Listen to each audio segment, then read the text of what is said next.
Test, test.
Are we ready? Good evening. I call this meeting to order at 7 p.m. on Monday, August 29th. I've been ill for a week, so I'm a little bit. As you are able, please stand for the Pledge of Allegiance. I pledge allegiance to the flag of the United States of America and to the republic for which it stands, one nation, under God, indivisible, with liberty and justice for all. Thank you. Do I have a motion to go into work session? Motion and a second. All in favor say aye. Aye. All opposed? We're in work session. Do I have a motion to adopt the agenda? Ms. Drake or Ms. Woods, would you please call the roll? Ms. Bond? Mr. Chewbacca? Yes. Ms. Franklin? Yes. Ms. Graham? Yes. Mr. Hudson? Yes. Ms. Parton? Yes. Ms. Cass? Yes. 7 in favor. Motion passes. Okay, I guess we move on. Yes. First on work session, update on Christiansburg Strand construction and facilities overview, Montgomery County Public School Systems.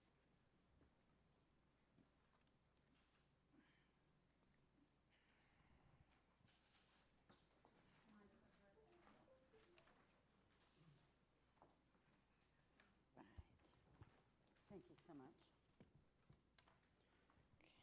Good evening, everybody. How are you? So tonight we're going to provide for you the presentation, Board of Supervisors members, that we provided to our school board last week, and wanted to provide you an opportunity, to ask us some questions regarding that information. So what we're going to do first is provide an update on our elementary construction, tell you a little bit about the outstanding items from those original plans. We also have a video that if you would like to watch, we can. It's about 6 minutes or so that shows the inside of our new buildings. But I wanted to leave that to you all. We can watch it today together, or we can have it that you could watch that later if you chose to do so. And then we're going to share with you our facilities needs, a funding overview of the funds that we have available to support our building needs, identification of the priority projects that was done by our exceptional team members, and then an update on our current renovation needs. So our project updates, the items outstanding from our original plans. You're going to hear a little bit today about some other things that need to be done in these schools. So what we're talking about right now is from the original plans for these schools. So in Christiansburg Elementary, we are still awaiting the glass for the 2 doors and the tile area at the B section hallway of the lavatories. Where our students are in school, they're enjoying their day. You know, it's a beautiful learning environment, and so both our students and our staff are really excited to have that renovated space to be learning in. In Bellevue Elementary, as you all know, there are supply chain concerns all across our country right now. So we didn't receive the windows and door glass in time. We're awaiting those so that they can be installed, and then also currently still working on the VDOT turning lane. In Christiansburg Primary, we're about 75 to 80% done with the construction and renovations. And that timeline, the anticipated completion date, was December 2022, and we feel we're well on track with those projects. I do have our members of our team from the operations side here with us today to address questions that you may have specifically about those projects. Before I go to the next slide with the video, did anybody want to ask questions on those? For Bellevue, the playground, the old playground, well, I mean, the kids are using the old playground, but the other part of the playground is still kind of stored. That's part of the whole process. Is that going to be? Yes, so we have that listed as one of our needs that need to be addressed, that we do feel we need to purchase new playground equipment. The original plan had been that playground equipment was cut down and removed, and the thought at that time had been that it was going to be reinstalled. However, that playground equipment is really at the end of its usable life, and so the funds that would be put into reinstalling that in another place really isn't going to give us the return on investment. We really feel that we should put some new playground equipment in there. And then the turning lane for Bellevue, it just doesn't look like much is happening. I mean, there's grading, I see that, but. Let me get Mr. Jay Smeltzer to answer that question for you. He's right over here. Yes, the turning lane is coming along as quickly as it can with all of the VDOT regulations and things we have to follow. They come out and do inspections quite often. We did put in the curbing. I don't know if you noticed that. We put in curbing that has been installed, a concrete curb. Those haven't been installed. And we did speak to the homeowner that lives down that little road beside that house. We had to get permission from them to put in some gravel and some stuff down through their driveway and some big concrete structures we had to install. All that's been done. You can't really see the concrete structures because they're under the ground, but all that has been installed. We still have some grading issues that we're working out with VDOT. So all that hopefully will be completed earlier this week as far as the questions on the grading and everything, and I'm hoping that we can start putting asphalt down maybe later this week, hopefully, depending on weather and how VDOT does with us. Otherwise, it looks absolutely beautiful, I think. Wonderful. Just a quick question on the turn lane. Is there going to be a left turn lane? Yes, at this time, there's supposed to be a small little turn area for that marked out on the asphalt. Okay. Yeah, that's the reason why we're putting that in over there, to still allow traffic to flow, and then they can turn, have a little pull-out thing right in the middle when you're coming from, I guess you would be going towards Radford that way. Right. Yeah. Thank you. Any other supervisors have questions on the renovation for the elementary schools? I just got one. On Bellevue, now we're saying we need to redo the roof on it. Yes, sir. When the company come down there and was going to check it over for remodeling or anything, they didn't get up on the roof and check that? So yes, sir, we did have roof inspections from that time. I can't tell you why it was not determined for those to be done during the renovation, but we did have roof inspections from that time. Thank you. You're welcome. Dr. Whitaker, could you tell me how much money you have spent on these 3 projects current? I can get that answer for you if you give me just a minute. Certainly. Katie, can you pull that together? Work on, okay. What we'll do, how about I show the video and then she can do that piece for Thank us. All right. Ms. Drake, do I just push play? Yes.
So what you're seeing here is actually a really great tradition at Christiansburg Elementary. As you know, it's third through fifth. And so they clap in the third graders on their first day of school. All of the other students clap them in. And then on the last day of school, everybody claps out the fifth graders.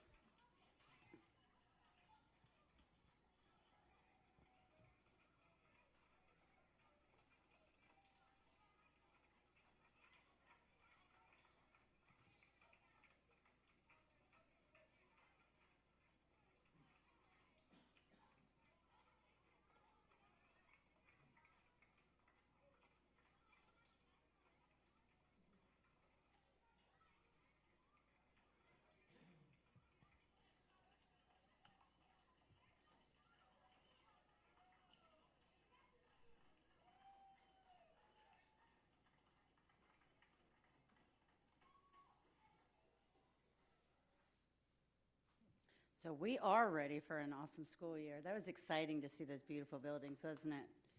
Thank you to Ms. Drake and Ms. Morgan for putting that together.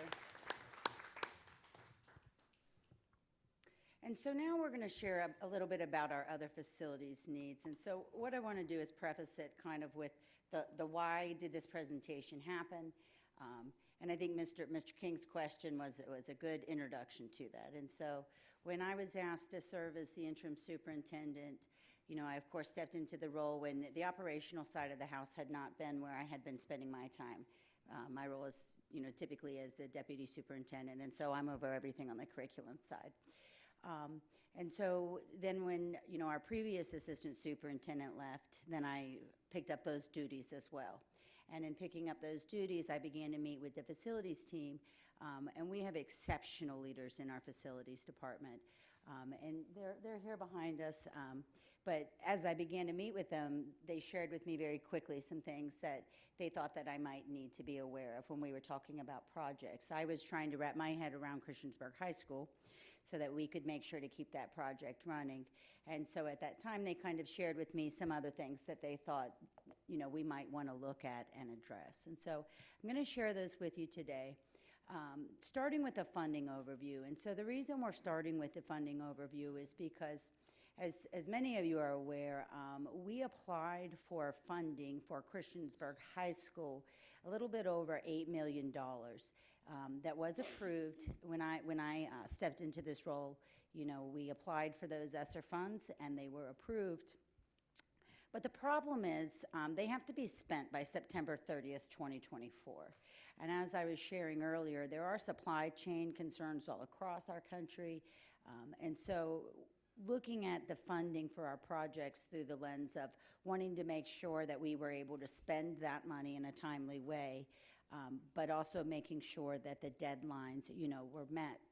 And so what we wanted to do, you know, that money is going to CHS in addition to the money that was secured through the bond. And so what we wanted to do first was identify what other funding sources could be utilized for Christiansburg High School, and then B, projects that could be completed more quickly with the ESSER funding, with the goal of identifying, if we could, funding that we could use for CHS that did not have that September 30, 2024 deadline, and then projects that we could apply for the ESSER funding with that we could complete in a more timely fashion, but still secure the funding that we needed to meet the needs of the school division. So what you see on this slide here is an overview of the funds that would be available or that are available in the coming years and currently. So at the top of the list, you see we carried over from last year a little over $714,000. And as I shared, this presentation was done for our board on the 16th. And so at that time, we were awaiting the availability based upon Board of Supervisors approval on 8/22, which we did receive. And there are no deadlines for when that spending must be done. The next column you see designation. Undesignated means we have not yet determined what we would use those funds for. And then obviously if it has a project beside it like CHS, those were where those funds were designated to be used. Our state construction funds are funds that came through the governor's budget this year, and we have a little over $3.1 million. Those funds are available now, and they must be spent by June 30th of 2025. Those are undesignated. We have the balance of the 2.5 cents that we receive from real estate taxes from the Board of Supervisors. So that's an additional $738,000 that is available now without a deadline and is also undesignated. Then we look at our next 2 years. So for fiscal year 23, which is now, and then the next year, 2024, we will have 2.259 in each of those years. This year's funds are available at this time. They do not have an expending deadline, and they are undesignated. Then we anticipated next year's funds at 2.259 again. That would be available next July. Those do not have deadlines and are also undesignated. The next line is the one that I spoke to on the last slide, the $8 million that was approved for the Christiansburg High School project. Those funds are available now, but the deadline for those to be spent or encumbered is 9/30/2024, and currently are designated for Christiansburg High School. We then also have the CSLFRF, that's a lot to say, HVAC funds, and that's an amount of $1.9 million that's available now. And those deadlines are December 31st, 2026. And obviously, we have those designated towards Christiansburg High School. The bonds that were issued in the amount of $90 million is available now with a goal of 85% being spent by April of 2025. And those have been designated for Christiansburg High School as well. So our total funds are a little over $109 million. CHS has been designated $100 million of that. And our undesignated funds are a little bit over $9 million. So just say, well, what can you use some of those fund groups for? So the money we get has different rules on it. So the uses for the state construction funds, that was that 3.15. These funds, again, came from the governor's budget, and eligible expenditures must be non-recurring in nature and can include any of these following: school construction, additions, infrastructure, site acquisition, renovations, technology, other items to modernize class equipment, and school safety equipment or school safety renovations. Ineligible items are repair or replacement of parking lots or for facilities that are predominantly used for extracurricular athletic activities. The allowable uses for the ESSER funds, so that was the $8 million. So construction projects or purchase of lands or buildings must receive prior approval from the Virginia Department of Education. Minor projects are approved through our ESSER application process. So what that means is there's two different types of approvals.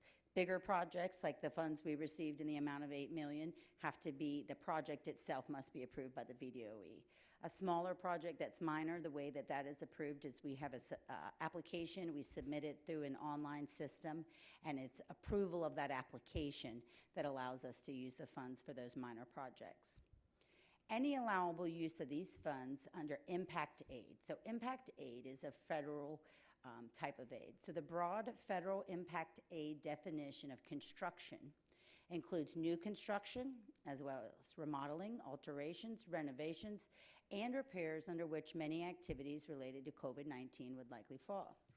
The term construction means the preparation of drawing and specifications for school facilities, erecting, building, acquiring, altering, remodeling, repairing, or extending school facilities, inspecting and supervising the construction of school facilities, and debt service for such activities.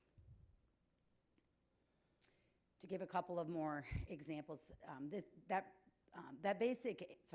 federal impact aid is very broad. So just to give you some examples of what that looks like within their definitions. So school facility repairs and improvements to enable operation of schools, to reduce risk of virus transmission and exposure to environmental health hazards, and to support student health needs. Inspection, testing, maintenance, repair, replacement, and upgrade projects to improve the indoor air quality in school facilities, including mechanical and non-mechanical heating, ventilation, and air conditioning systems, filtering, purification, and other air cleaning, fans, control systems, and window and door repair and replacement. Developing strategies and implementing public health protocols, including to the greatest extent practicable, policies in line with guidance from the CDC for the reopening and operation of school facilities to effectively maintain the health and safety of students, educators, and other staff. And then this is the very broad definition is the last one. Other activities that are necessary to maintain the operation of and continuity of services in the LEA's local education agency and continuing to employ existing staff of the LEA.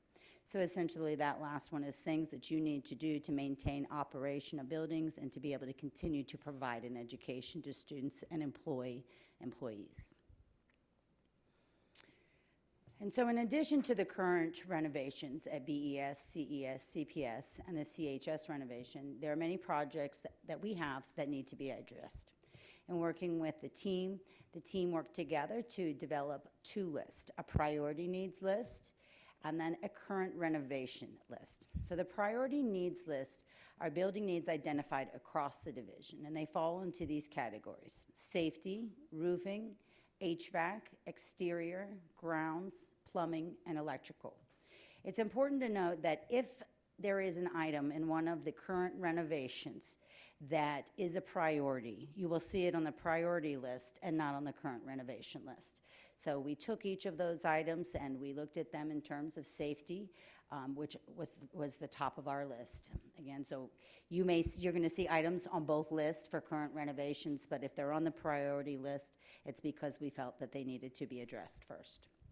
And then the second list is the current renovation list. These are items for those renovations at BES, CES, CPS that were not addressed in the current renovation at those schools and also at the operations center. You know, the feeling there being that if we walk away from a renovated building, we should walk away with it renovated and ready to go and not feeling like there are outstanding projects that need to be addressed. A renovation should be a finished product. So I'll share with you our priorities, need overview. We do have, as I shared, our team members with us. I'll introduce them as we go, and then you can ask them questions after I go through this if you have them. Philip, would you stand up for me? Philip Hash is one of our project managers, and he focuses on our safety and environmentals. And so at each of the schools here, you can see the description of the concern that we feel should be addressed as a safety priority, and then a quote or estimate. It's important to note some of these are estimates and some of these are quotes. We wanted to work to get the information forward in a timely manner and can't always get an estimate right on the spot, but we feel that these are very good numbers based upon whether we got an actual quote or industry standard. So at Eastern Montgomery Elementary School, we need to address the water pressure controls for the fire sprinkler system. That's the water coming into the school, and that's about $128,000. Christiansburg Middle School, syncing the strobes for the fire alarm system. What that means is in two different locations, the strobes may be on a different sync, and so that's a concern for our firefighters who may be epileptic or have other, concerns that strobing light is not good for them.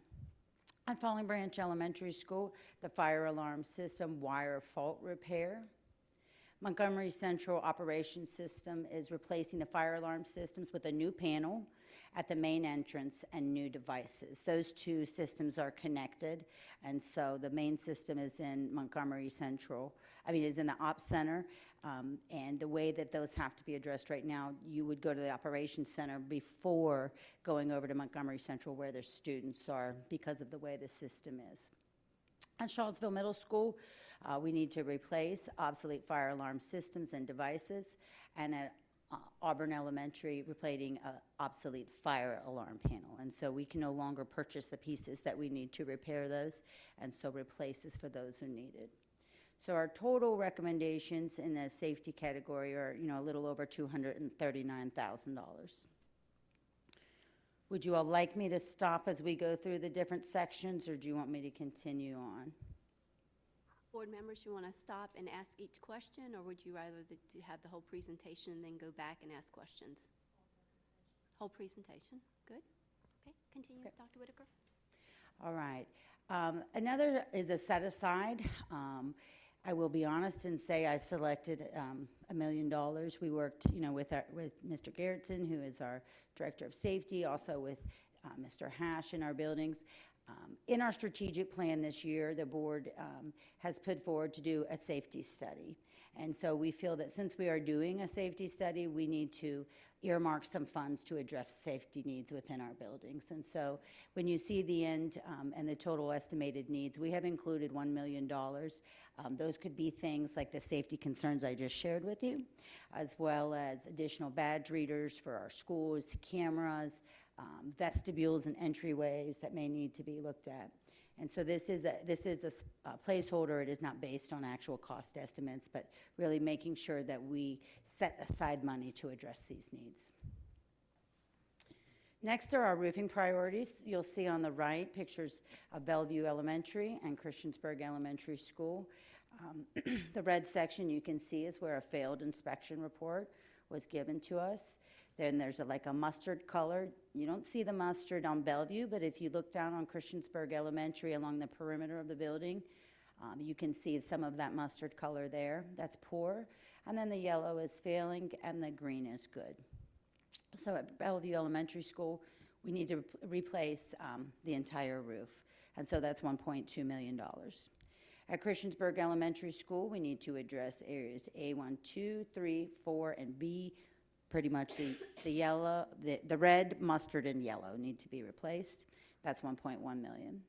At Montgomery Central, I didn't put all of the pictures for you, but at Montgomery Central, we need to replace 4 sections of roof for $820,000.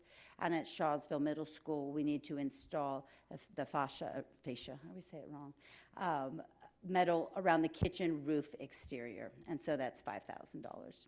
So our total roofing needs are a little over $3 million. Our HVAC priorities you can see listed in our buildings. Cripps Elementary School needs the heat pump units to be replaced. We have done everything that we can with those units. Our team works tirelessly to keep them up to date, but I don't think we can even get the parts that we need anymore. Our team has put in a really good effort with those, but they are at the end of their life. Christiansburg Elementary School, the annex HVAC needs to be installed. Auburn Elementary School, there needs to be repair to the cooling tower. At Bellevue Elementary School, we need to replace the HVAC over the media center and the kindergarten rooftop air handlers.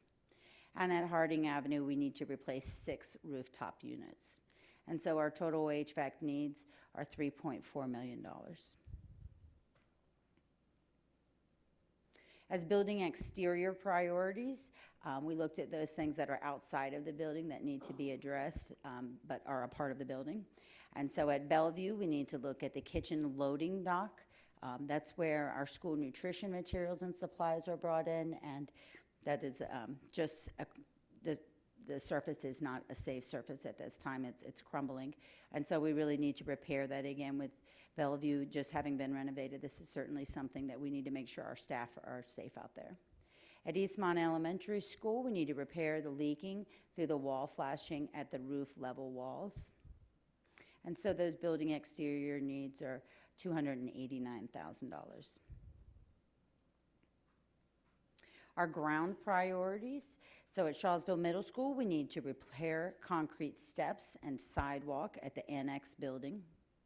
At Auburn Elementary School, parking lot and access road paving and seal coat. They say they've patched that about as much as it can get patched, as well as at Charlesville. Eastmont High School, the athletic track needs to be replaced. And then at our high schools, we need to install sprinklers at the baseball and softball fields. The reason this was identified as a priority need for those is because we want to make sure that we have the same, some schools we have the sprinklers on baseball and not softball, and some places are on softball and not baseball. And so we need to be consistent with providing for our athletes. Plumbing priorities, Montgomery Central, the water lines need to be replaced. And electrical priorities, Eastmont High School, replacing the lighting controller for the auditorium. This is an extracurricular need, but it is also a class need. We have students who take theater, and they're not able to utilize the lights at the same time as the lights within the building, and so we need to replace those so that they can have a productive learning environment. What you see here is the prioritization, the ranking that the team put together, looking at safety, first. And so you see the ranking here within those priority projects. And again, the total estimated cost on the priority projects was $8.8 million. I wanted to provide an overview. This is the current renovation for Bellevue. So if you look on the right-hand side, that was the information I already shared with you. The information on the table on the left are those items that did not make it to the priority list, but that we feel should be addressed to walk away from the project saying it's finished. At the bottom, we've combined those two sets of needs together for you. So we do believe that we need to address playground and install a new playground for our students. We need to paint the exterior doors and windows. They currently are two different colors, and change the interior doors to match. Some doors have been replaced and some doors have not. And then again, to the right of the list that we already discussed. In Christiansburg Elementary School, we need to address the parking area. We are shy of enough parking spaces. I believe, we came up with a patch for now, but we need additional parking. When I first started learning about the project, we didn't have enough spots for the staff to park in. And so we worked over the summer to get additional parking in that school, but need to make sure that we have enough room for staff, visitors. Painting again the exterior doors and windows, and again replacing interior doors so that they match. The list to the right is the priority needs list from before, and so the total additional funds needed for Christiansburg Elementary School is $1.7 million. Christiansburg Primary School, there were no needs that were identified on the priority list, but we do need to paint that multi-purpose room. You know, we all call it the Gymacafetorium or the Cafegimatorium. Multi-purpose is where we'll go for that one, but we do need to paint that space. And so that's an additional $18,000. In the Operations Center, what you see to the right is a graphic of the Operations Center and our parking lot. And the red items you see are additional buildings that need to be built. And so when looking at this project, there are certain things that we must have in place. So we need an equipment storage shed. We need somewhere, what that means is we need somewhere to store our heavy equipment. And so we can't leave that out. Our permit, one, doesn't allow us just to leave things out. But also we need to make sure to maintain the equipment that we have. And so we are currently storing those things at a rented space. The maintenance building, which is going to be where our individuals are working, they're like bays. And then we also are mandated to have fire-rated tire storage. The fire-rated tire storage is on the right side of the building there. You can see the large green and the small green kind of in between there. There's a red spot. Bus charging stations for our 4 stations there within that building. In addition, we need to install an outdoor basketball court. The basketball court was removed because we took the gym for the bus garage. And so the students that attend Montgomery Central need some place for activity. I do want to introduce another individual to you. Lee, if you'd stand up. There you go. That's Miss Lee Walker, and she's one of our project managers, and she's the lead on the Operations Center project. I introduced to you just a minute ago, Jay Smelser. And he is the lead on Bellevue and Christiansburg Primary as well. Did I miss anybody? Let's see. John Sutton, if you'd stand up real quick. John just does about everything, and so he's involved in all of our projects across our schools. And then I'd like to introduce to you Chris. Mr. Chris Lowe is our new Director of Facilities, and so he, luckily for him, joined us on the day we made this presentation to our school board, so we're happy he keeps coming back after that day.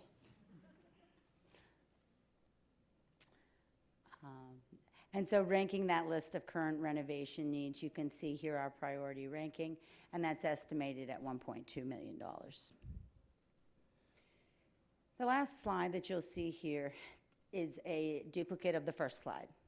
And so essentially it's the same exact funds that you saw that were available and the total funds on the bottom. The new table is the table on the bottom to the right, and so that provides the information about our priority needs and our current construction project needs, which total $10 million. you see that the total undesignated funds that we have available at this time is a little over $9 million.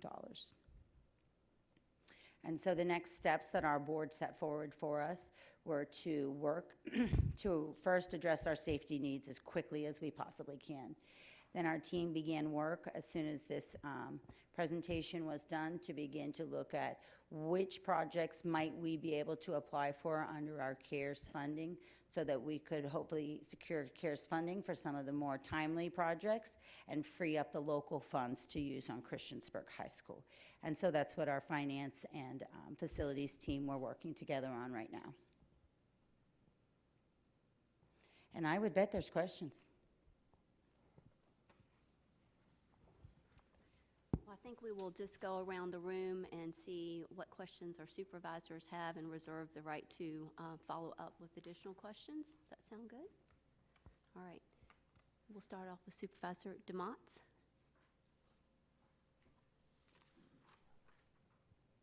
Okay. I have just a few questions, and it might actually be questions that go to your staff in the back. I'll start with the roofing. I have the unfortunate knowledge of the challenges that flat roofs present. And so I just have a question from a preventative standpoint, a two-part question. One, are we installing any crickets on the roof to divert water? And are we, I'm making the assumption that some of the failures with the flat roofs are due to water pooling on the roof. And so I guess, are we doing anything to divert water, and are we addressing any type of plumbing or draining needs from those roofs? I would gather that would be a question for me. There you go. Yes, the roofing systems that we have now, for example, Bellevue, the red areas that you see there, what has happened is over time, they were a built-up asphalt type roof. Over time, that breaks down with the sun and UV light, cracks, leads to water penetration. That gets into the insulation areas, and that's what we did with the infrared scans that we had done. That shows us the wet areas of insulation. What we will do is, what we will do is we will go in, the roofing companies will go in, they will tear off all of the old roofing system in the red. The parts that are in the yellow, they will only need to have some repairs done to them and then what they call retard. It's a flow method that they put new tar on. They remove the gravel, put new tar on. There will be new crickets put in. There's also scuppers and different things like that on a new area when we get to that point after the new insulation, vapor barrier, and insulation is put on. We're going back with the EPDM roof material, which is a rubberized type membrane over it. We're not going to be using a built-up because we can get a really good lifespan out of the EPDM type material at a significantly lower price than a traditional built-up tar roofing system. Sounds like a lot of fun. I do not envy the size of the roof work that you're having to do with those. And then I had a parent reach out to me specifically about Kipps Elementary School, so I'm happy to see that that was number 3 on your priority list. Their concerns, and I promised I would just bring them up and mention them, was that due to the lack of HVAC, the windows are having to be kept open during the day. And so I just wanted to, I'm sure all of you are aware, but I promised that I would say that. I've got the slides that you guys have presented. They were emailed to us. Is it possible to extract just the PDF of the priority rankings for the schools and send us that? And then my final question is related to the operations center and the 2 additional buildings. Will that require zoning approval from the town, and if so, do we have it? The zoning from the town's already been approved, and the location of the buildings have already been approved through the town. Great. I'm very glad to hear that. I was really hoping that that would be a yes. That's all I have. Thank you. Thank you. Supervisor King. Just have a few. On Bellevue, I'm still trying to figure out why when they went up to do the remodel, I mean, that'd be the first thing you look at. There's no use remodeling if a roof's no good. I agree with you wholeheartedly. I cannot speak for people that made decisions that I did not make, but what I can share is, as soon as I began working with our team, Mr. Smelser made me aware of his concerns related to the roof, and I can't give you an answer for why it wasn't addressed. I do believe it should have been addressed, and that's why I'm bringing it forward, is because I have the same view, you know. We need to look at roofs, we need to look at safety. I think that nice, beautiful things are wonderful, but we first have to start at the top of the building to keep the inside safe. I have a little bit of information on that I can add to that. I spoke with the architect on that, and I came in kind of later in the project. I need to stand up because I have to see who I'm talking to. I spoke with the architect who designed the buildings, the renovations and construction that we're doing. He said that originally that was thought of, but they were told that we would address that at a later date, which I understand at the time they were trying to get as much of the interior space and the addition built as they possibly could, and they were hoping when that was completed, or right when that was completing, that they would start on the roofing project. And that's what I was told by them, and I think that was probably, at the time, when they were dealing with the funds on how they could move them around and do what they needed to do with them, I guess that was the plan that they came up with. I wasn't involved in that, none of our team was at that time, but that's what I was told second and third hand. So. Thank you. So I think as a board member, I could speak to that because I was there for it, and it does. And you're absolutely right. I mean, it had to do with the fact that we had this budget of $35 million, and it's been a few years now. So somebody can maybe remind me on. I think it had to do with maybe some loans that had come up, and that was the limit of the money that we had. And we were trying to solve the Christiansburg Elementary School overcrowding issue, and the solution that the board settled on at the time was to try to do all three of these schools with renovations, build out classrooms, and solve the overcrowding issue.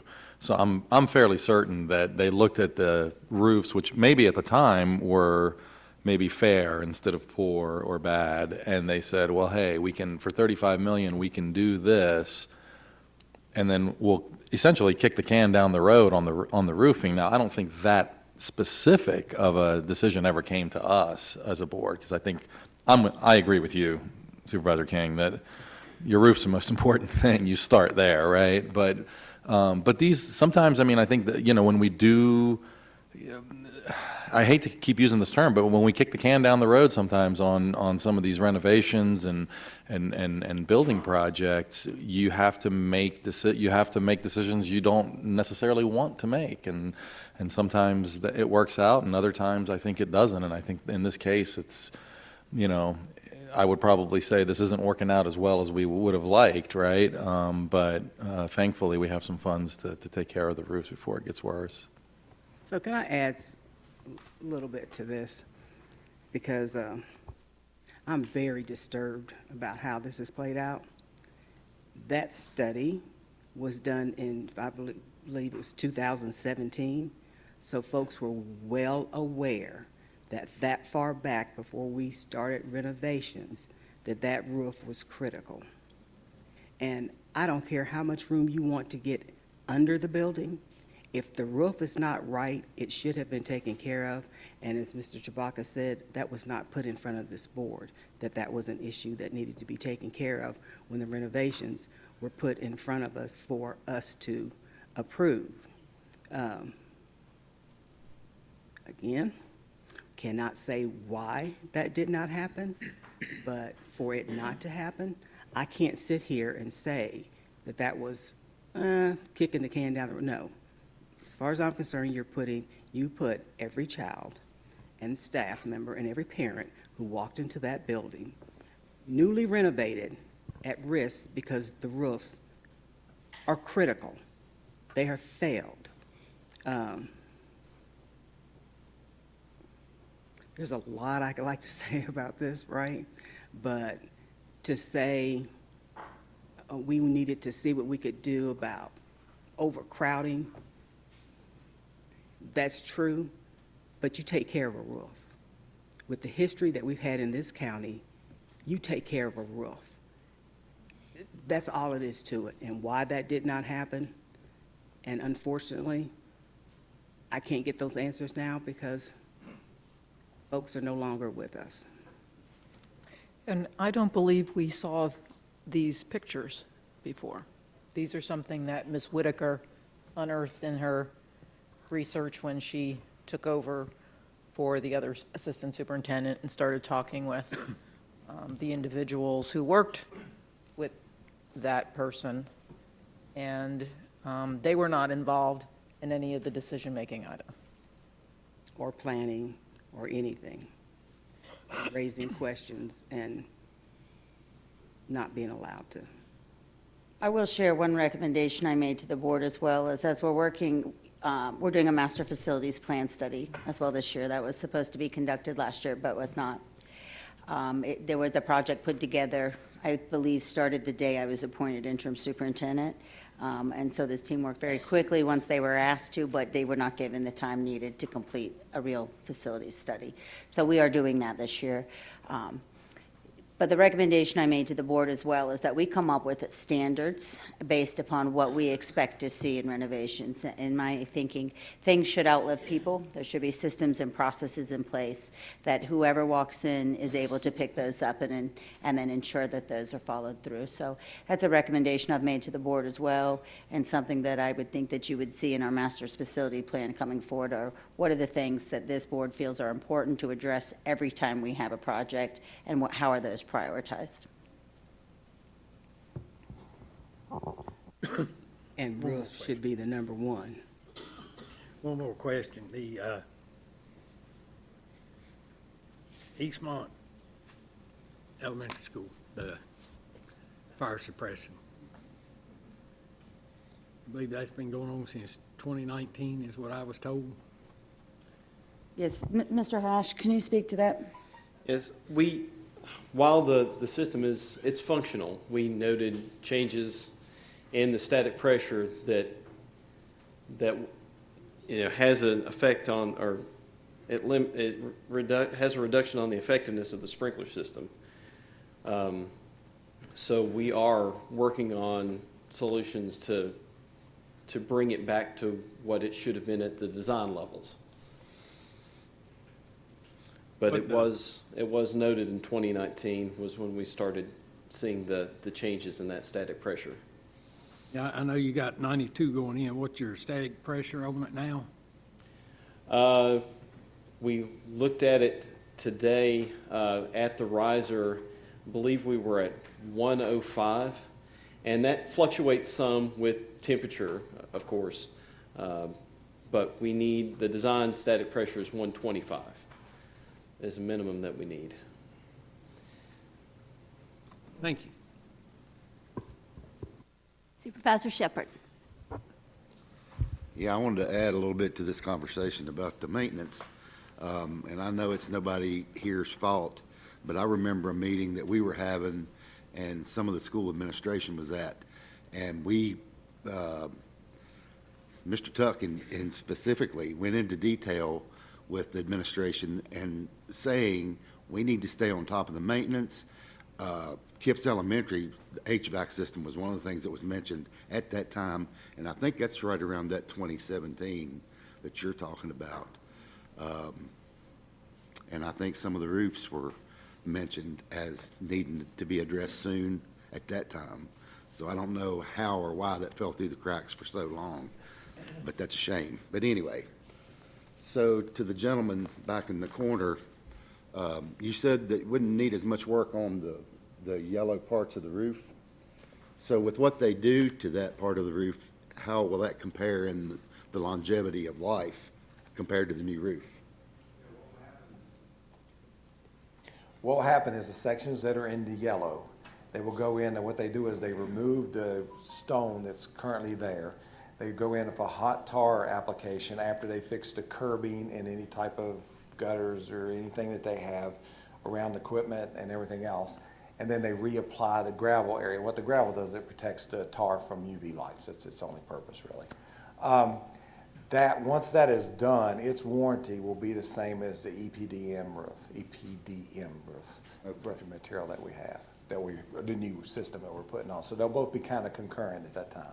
And then when we do have to, later on down the road in 20 years or so, have to do some replacements on the built-up sections, in the yellow sections, we would go back with the EPDM at that time. That's what I would recommend. All right, that's all I have. Thank you. Supervisor Fidzikowski?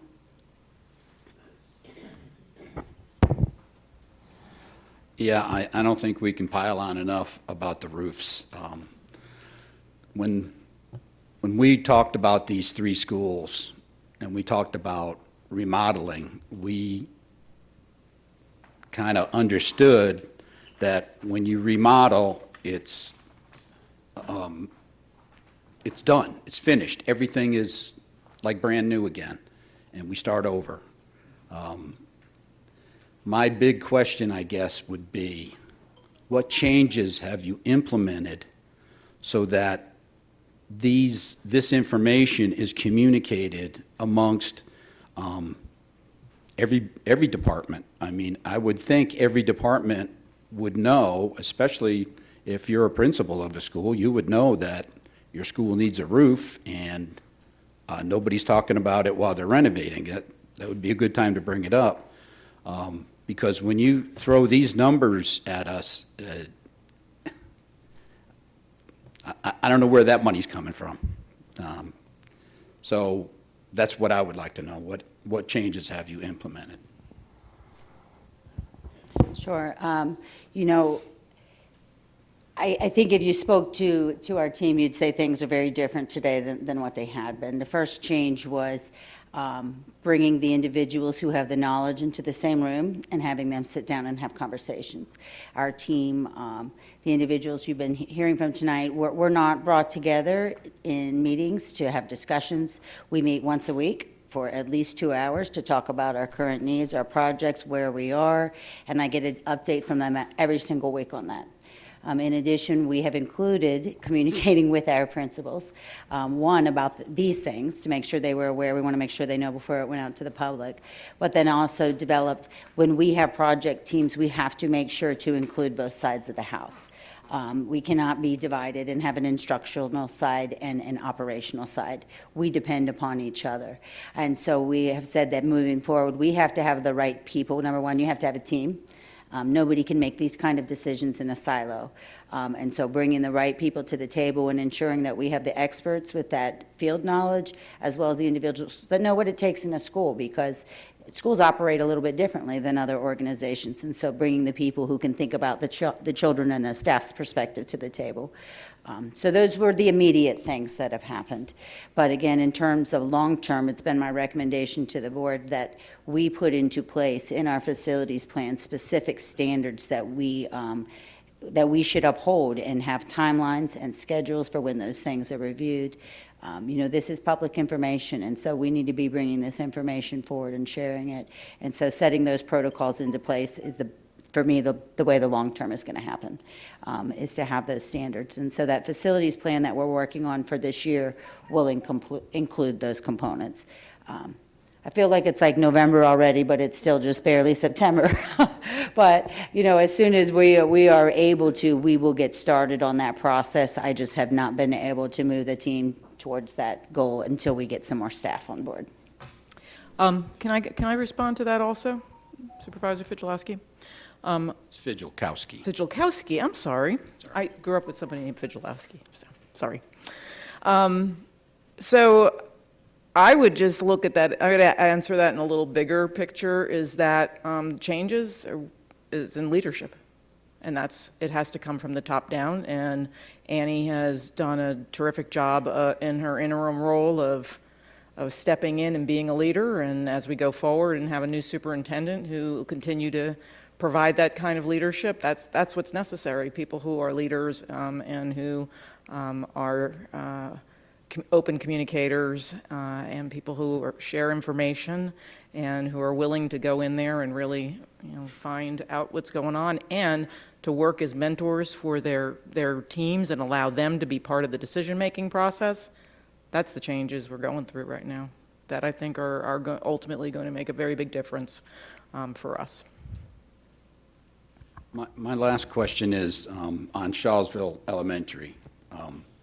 Did you all had a meeting today with the vendors or whoever is going to make these repairs? Yes, we had a joint meeting with PSA, Chuck Campbell. We also met with Johnson Controls to discuss some solutions, and I think we've come to a direction that we're going to pursue.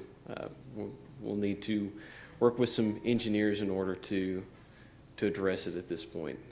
Was the state fire marshal there at that meeting? He was not, but we have had conversations with him. I spoke to him this afternoon and filled him in on the direction where we're going, and I think he's comfortable with that for right now. Okay, it's my understanding he had some good suggestions to make. I don't know if they would work out in this situation, but it sounded like he had some, I think, 30 years of experience. So it's somebody you want to listen to. But. Yeah, absolutely. And we discussed those at our meeting. Thank you. Thank you. Excuse me, there's a take care. noise we keep hearing. If somebody could shut off their phone. Oh, this is me. My apologies. I took my phone off. Sorry. Maybe you could take it out in the hallway and make sure you got it down, and then you can come back in. It's also going to affect the audio on the people for the live stream. Supervisor Bone. Getting back to the roof, were any of you privy to the original roof reports that were delayed? Did any of you see any of those roof reports before the Christiansburg Strand? I'll answer for them if you don't mind. They had seen those. Some individuals had shared their thoughts, but were not given their considerations and opinions were not put into place. Is there any kind of whistleblowing, something, Yeah, school level? we do have, it's a federal law that you have a whistleblower. We do have whistleblower policy. We also have our harassment discrimination, any of those that would protect someone.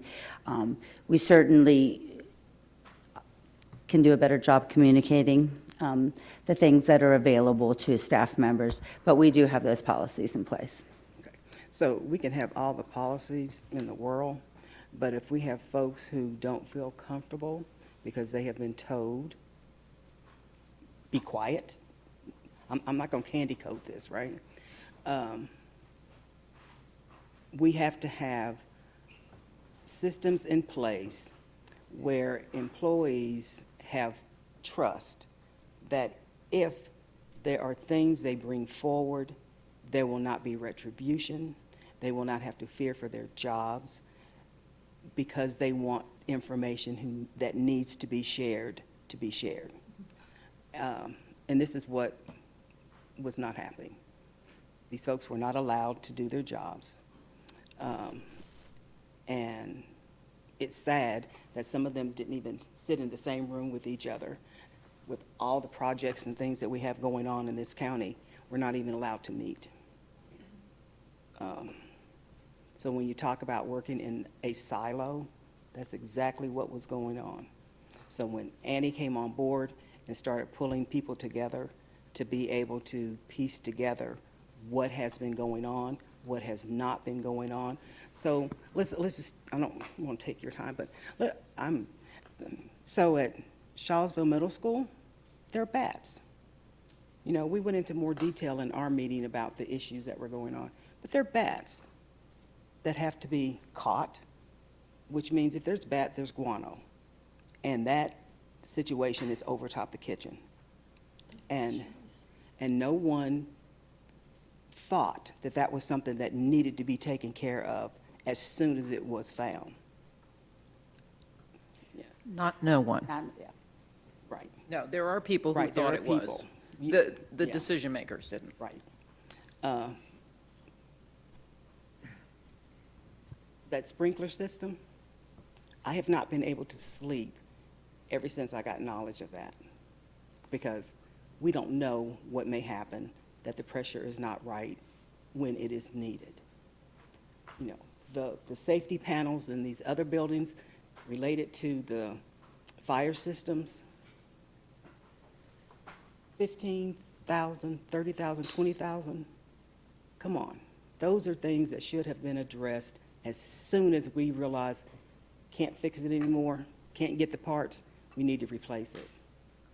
You know, I'm just so, I can't even say upset, furious that we have to face this community and let them know what has happened with the facilities. It's bad enough when we're saying we've got to do something because we're overcrowded, but to ignore the safety issues, to say we're overcrowded, no. That should never, ever happen. Annie, you all just have no idea how she has worked to pull things together and then say, okay, we have to put this out there. We have to make sure these reports are public because we are a public body. We answer to this community, and things will change. Things have changed, and they will change. And our employees, I would hate to hear that any employee going forward does not feel comfortable coming to a board member, quite frankly, even you all, to say, hey, there's something you need to know. And I want to echo that. Any school employees, even though they shouldn't come to me, are welcome to come to me, as well as any county employees are welcome to come to me if there are any issues that should be discussed, and I will keep your confidentiality. So. I'd like to add one more thing to that. I have, for the last 3 years, spoken about the fact that our staff was not comfortable in talking to leadership. I have said it, I can't tell you how many board meetings that I talked about the concern for retribution that our staff had. Most people thought I was talking only about teachers, but I never said that. Our staff was very concerned for their jobs. And this goes beyond just the things we're talking about today. A lot of our staff was very concerned. So that is something that it's taken a while for us all to understand, but I think we do now. I do want to thank the staff. Well, I'd like to apologize to the staff for having to put up with that. But I'm very grateful that you did, so that we could come to a place that's where we are. And it seems to me that you've got a great plan. You all have got a great plan to move forward. You know, part of the responsibility of the staff, administration, is to give the board all of the relevant information so they can make all of the relevant decisions, right? That clearly doesn't look like it was happening. But it's the board's responsibility that if you're not getting the information that you want, to be asking and demanding that information from your staff and administration. So it's a two-way street, and it's rarely easy. So keep up your good work. I'm just going to go from the top. So in one of your first slides, you did not include the cost of the sports fields that were part of the whole school at CHS. Was that $5 million? Was that? So we're going to do a CHS presentation in Okay. just a minute. Okay. Yep. Also, in that earlier slide, you said fiscal year '24 was the same $2.5 million, but we grow every year. So you don't put in any estimate? I did not want to, no, I did not. I did not want to project out. You know, we certainly are always thankful to have the funds, but I did not, you know, Katie and I, Ms. Miano and I worked together on this and just felt that it was appropriate to leave it at that place because we felt confident that that would be an amount that we could depend upon. Mm-hmm. Could someone explain what CSLFRF is? I cannot explain the letters, but I can explain the concept. Yeah, that's fine. So essentially, it's funds that were given through COVID to address air quality. Federal? Yes. Okay. Yep.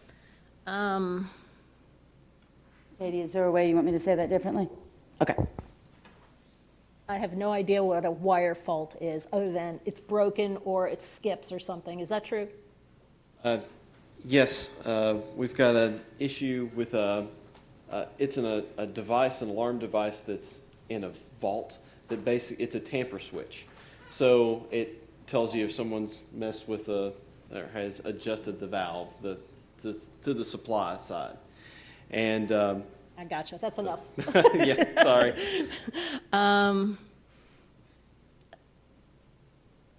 So, your HVAC list, as well as your grounds list, don't have like color priorities. You know what I mean? Like your roofs were colored and you could tell it's fair versus, you know, I know that our board has seen a lot of this stuff before. Now, we might not have seen the price tags of all of this because we really hadn't. In a lot of instances, we would see a list, right? So, you know, your HVAC grounds and, you know, we don't know, we can't tell how vital those things are. So I'm not sure that they provide it that way. The roofing reports, that's how we receive them. So that when they give us a roof inspection, it color codes those for us. But in terms of our priority list was where we provided for you kind of where we felt those fell within those needs. So is there anything different you want to say about the HVAC, John? Mm-hmm. So I was alarmed to look at this list and see fire alarm systems more than halfway down the list. Can you kind of talk to that? I mean, to me, that's safety, and sure, HVAC is important, but how is that prioritized that way? Sure. Yeah, I can speak to that. So, as we're going through, so we have done in the past couple of years fire alarm system replacements. The systems that we have are functional. They are tested annually. The devices work. The fire alarm panel does what it's supposed to do in regards to reporting, as it was designed under the code that it was designed under. So those systems are functional. It's just that the parts, if we were to have a failure of a panel, we would have difficulty finding parts, or they may not be available. That's why they're on the priorities list, but they're not at the top because the systems themselves are functional.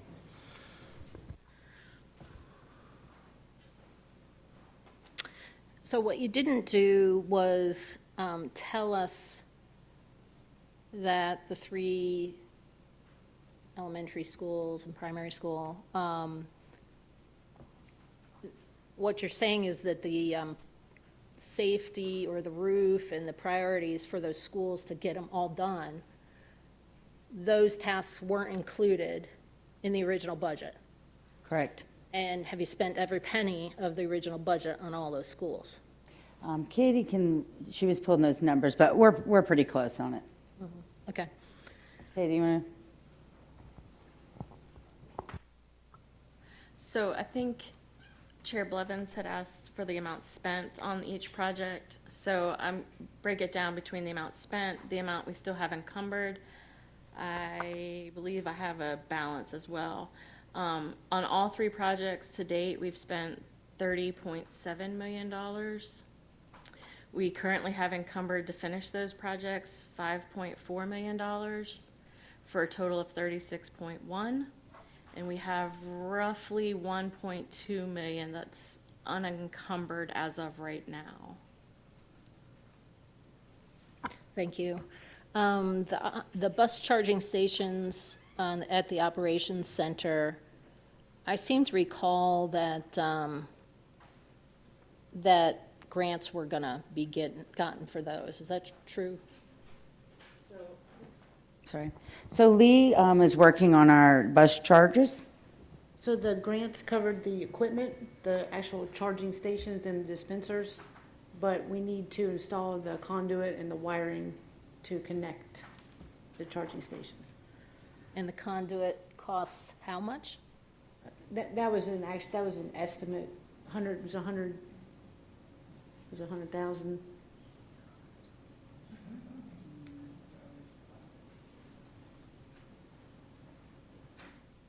Yeah, so what she's saying is we secured the pieces, but in renovating that project, if you'll remember, we're repaving all of those pieces, and we have to do, our water drain, stormwater drainage and all of that. The plan, they had previously planned to get the equipment, but there was no plan to ensure that we were getting the electricity and the items needed for the buses to be stored. And so what we have done is halted that paving of that part, because there's no point in paving where buildings are going to go or paving where we need to put electrical lines. And so we have stopped so that we can make sure that we're not wasting our money by ripping something up we just did. Do you have a little pointer or a laser on your thing? Can you point where those charging stations are supposed to be? I don't know. Yes, this is the building here where the bus garage is. Mm-hmm. So they're going to be inside that building there, correct? Or right up along the wall? You see like a thin strip between the two parking lots? Oh, that's right, right there. No, coming perpendicular to that? Down. Yeah, see that, go to your left. See that strip right there? Uh-huh. So there'll Oh, be certain spots right there designated for the electric buses, and so there'll be concrete pads with the stations installed there. And where's the electricity coming from? It comes from in Sheltman Street. There's a power pole on Sheltman Street. And that costs $150,000 to get it from Shelton Street to those. We actually don't have a quote. We're working with an electrical engineer. So as I shared, we've an been working estimate? real quickly. So some are estimates and some are I quotes. see what you're saying. Yes. Okay. Those are all my questions. Thank you very much. I do want to note, while we're talking about charging stations, Ms. Walker, will you tell them about the other ones that'll be out in our communities? So we originally, we don't have the charging stations yet for the parking lot. They're on order, but we do have 4 wall mount charging stations that we're in the process of installing at Christiansburg Middle School, Eastmont High School, and Price's Fork Elementary School. And we're working with AP and with our electrician to install those probably within the next 4 to 6 weeks. We should have those in and ready to be used. We also have one currently at the old bus garage in Cambria that's functional right now. One last question. A car can't just pull up and use those, right? No. Okay, thank you. Vice Chair Biggs. Well, thanks to my other supervisors, a lot of my questions have been addressed, but I would like to say a few things. First of all, I want to go back to the video because I actually taught summer school years ago at CPS and CES. You wouldn't even recognize what a great job. I realize the roofs are a problem, but what a great job inside. And Bellevue, I've been to many in-services and meetings. I can't even believe the change. And you could see how excited the staff and the students were to come. I'm sorry that the roof thing, and I will just say this as a historian around here, roofs have always been a problem in Montgomery County Public Schools. And it goes back to Supervisor DeMott's. They were flat. I mean, I remember teaching at Harding Avenue with a trash can on my desk when it rained. I mean, yeah, they've always been a problem. And there's something that we really have to recognize and invest in, because when we build, it doesn't matter if it's a school or a government building, this is an investment of our taxpayers' money. And you don't just invest the money and not maintain. It's like you don't buy a car and you don't and not maintain it. You don't buy a house and not maintain it. You have to maintain it, and it costs money. So that's been one of the problems throughout history between, the Board of Supervisors trying to provide enough money to maintain, government buildings, including schools. And so what I'd like to say is I'd like to compliment Dr. Whitaker and this team of people that you have pulled together in such a short amount of time, and you have dug through all of this information, or trying to get the information, and then providing it to us, to the public, in a transparent manner. I think it's critically important. I think our folks need to understand the investments that they've made in their schools and you know, what still needs to happen. I'm really concerned, like some of my other board members, to me, the safety is first. The safety for our students and staff and community members and parents that go in and out of our schools. So I'm really glad that you were able to come up with these priorities and recommendations. And so I'm glad that you're planning. And I guess that the next thing will be to see how it all sort of falls out and how you get it done and what you might need further from us. But thank you for all your hard work.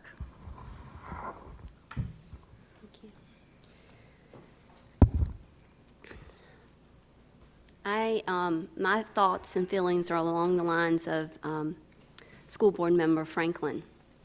I'm furious. I'm very disappointed.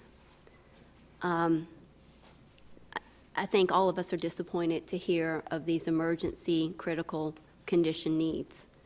I'm glad to hear that it is all coming out, everything, and I encourage that if there's anything else that needs to come out, it needs to be transparent so we have everybody on the same page working together. I do have quite a few questions here, so please forgive me if I get a little out of order on some of these things. But safety is first and foremost. This community, this county, saw what happened with Blacksburg High School with a roof. I would think that a roof would never get in a critical condition where we would have a repeat of something like that happening. So I am appreciative of the planning of your team that's coming forward to address those needs. I'd like to hear a little bit more of the safeguards to ensure that we are going to have open communication, because what I am hearing is a breakdown, misinformation, lack of information communication, leadership. When I'm hearing that employees won't want to come forward because they're scared of their job, they're scared or told not to talk to the board. We talk about leadership from the top down. The school board, you are at the top. And it's very unfortunate that you are not giving all of the information to know decisions to be made. When I campaigned in 2019, I campaigned on these 3 schools, did tours where there were leaks and roof problems. So I know that that was an issue.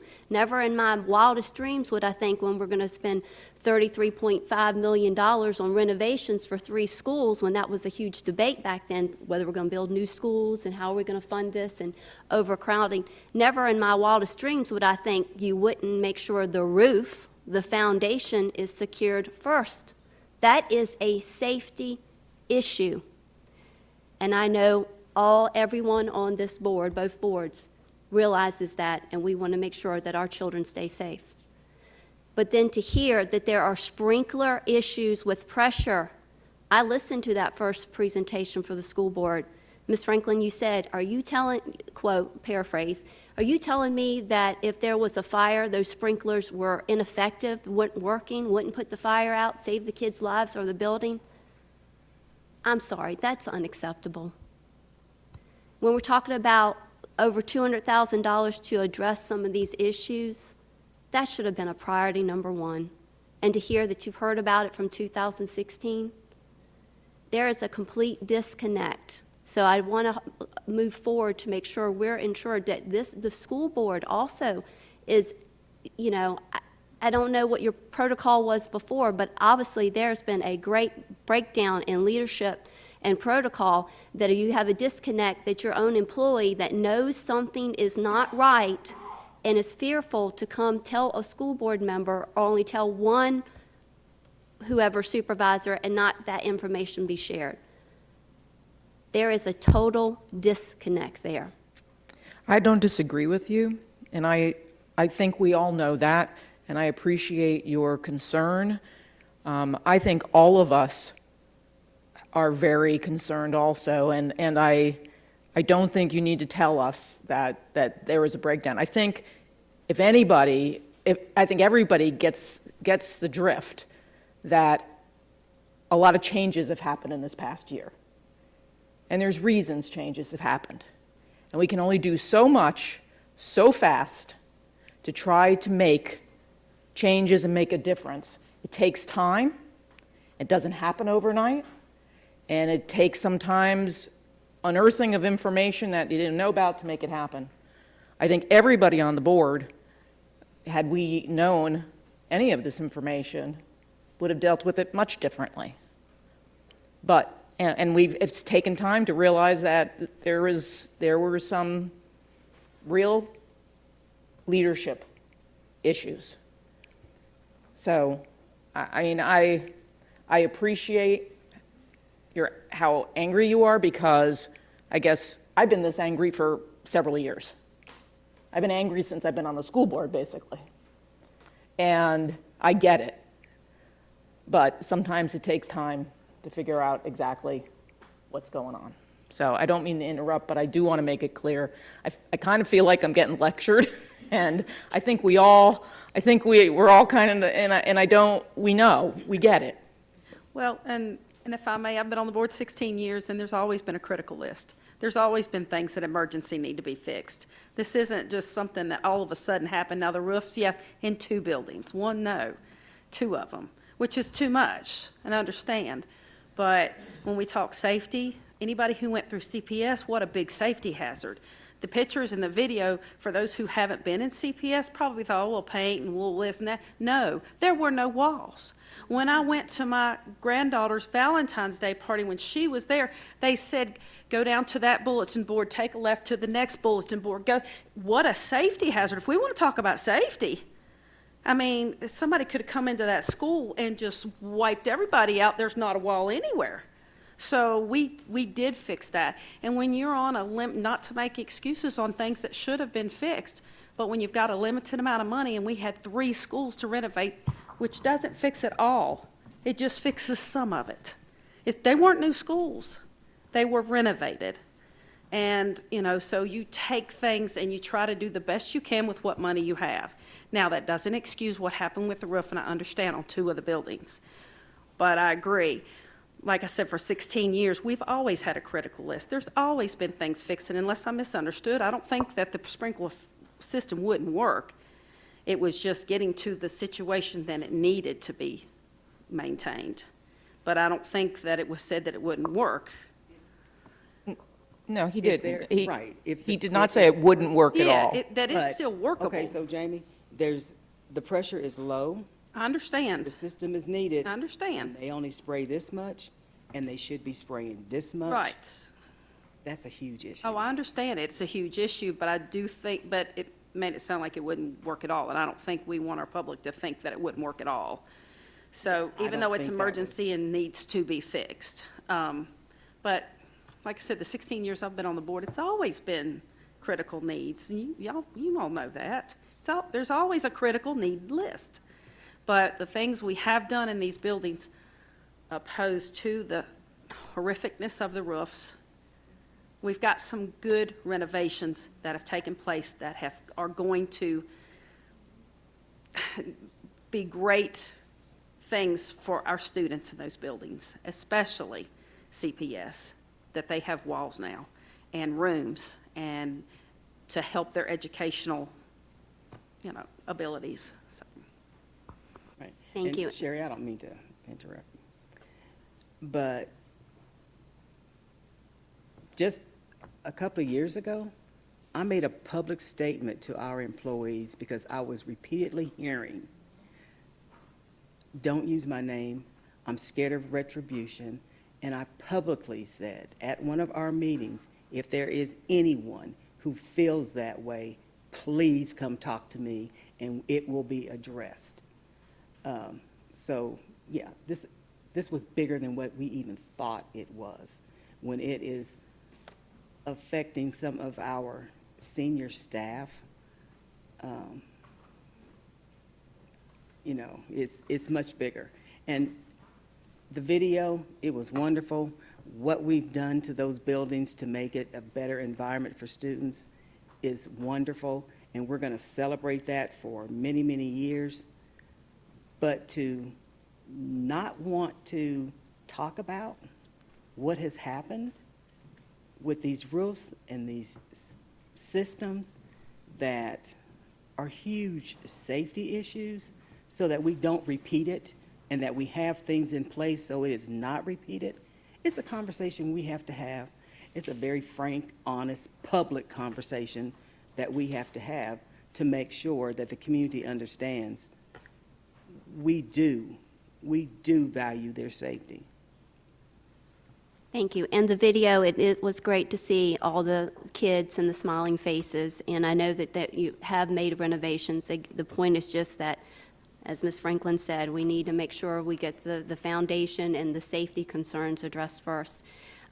Going back to Dr. Whitaker, now that you stepped into this, the assistant superintendent, I guess, for operations part of it, you've talked about your team and you've introduced several of the team members.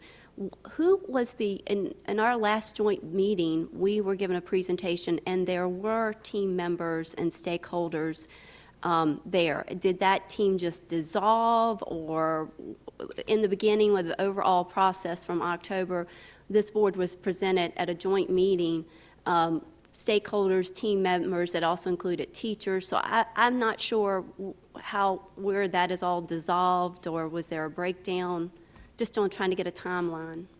What presentation in October, just to help It me? was the joint school board and board of supervisors meeting from October the 19th, and it was an overall process of. 21? Yes, ma'am, 2021. Are you speaking about Mr. France and Mr. Krantz facility study? Is that what you're asking about? It was a joint meeting. I think it was Mr. Krantz, and then might have been maybe Josh, the architect? It was the October 19th, 2021. It was our joint meeting, and we were given just an overall process presentation. We could probably bring it up on board docs later to look at it. I'm just curious, and you can get back with me to look that up. But just curious that it gave us some bullet points of the team that was together, and it was what I'm hearing now that there was not really team members. It's not. No. I think what you're speaking about was how I had said that there was a master facilities plan in the works. That may be it. No, she's saying, actually, in October, I'm going back to the meeting. Yeah, I think this was a meeting where the process as to how involvement was happening and input was being gathered about CHS from the community and folks. Yeah, so in the very beginning. Yes, so Before correct. they start doing the architectural here it is. drawings Okay, and stuff. I got it up. Yeah. So the development of the design, meetings with the district. For leadership, CHS. The school leadership team. That's how they came up with, they met with, Academic team, the teachers, the counselors, the core committee. So I just was in which consists of members of each of the individual meetings. So I'm just trying to see where the breakdown. So that's not a that was breakdown. informational, that's not a breakdown. That's informational. That's what That the was, we wanted design to get team. information, what do people want in the Oh, schools? so there Yeah. wasn't a team? No. There No, was, the design team,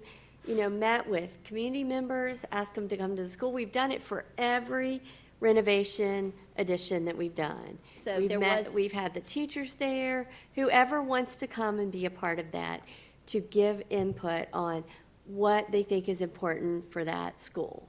So there was never a team that. Yes, I can address your question. So in terms of that what they're referencing is how we got the input, what would people like in the school? And we do have a presentation to share on CHS. But to answer your question, were the individuals who are speaking tonight involved? The answer is no. When I stepped into the role and, very quickly started going, CHS is a huge project, and I need to get the people, to help me because I certainly am not a builder, and pulled our staff, and they had not been at the meetings, they had not been at the table, they were not in any way a part of teams that were working on those processes. So, that changed, as I said, very quickly. When I say we're meeting for 2 hours a week right now, that's now.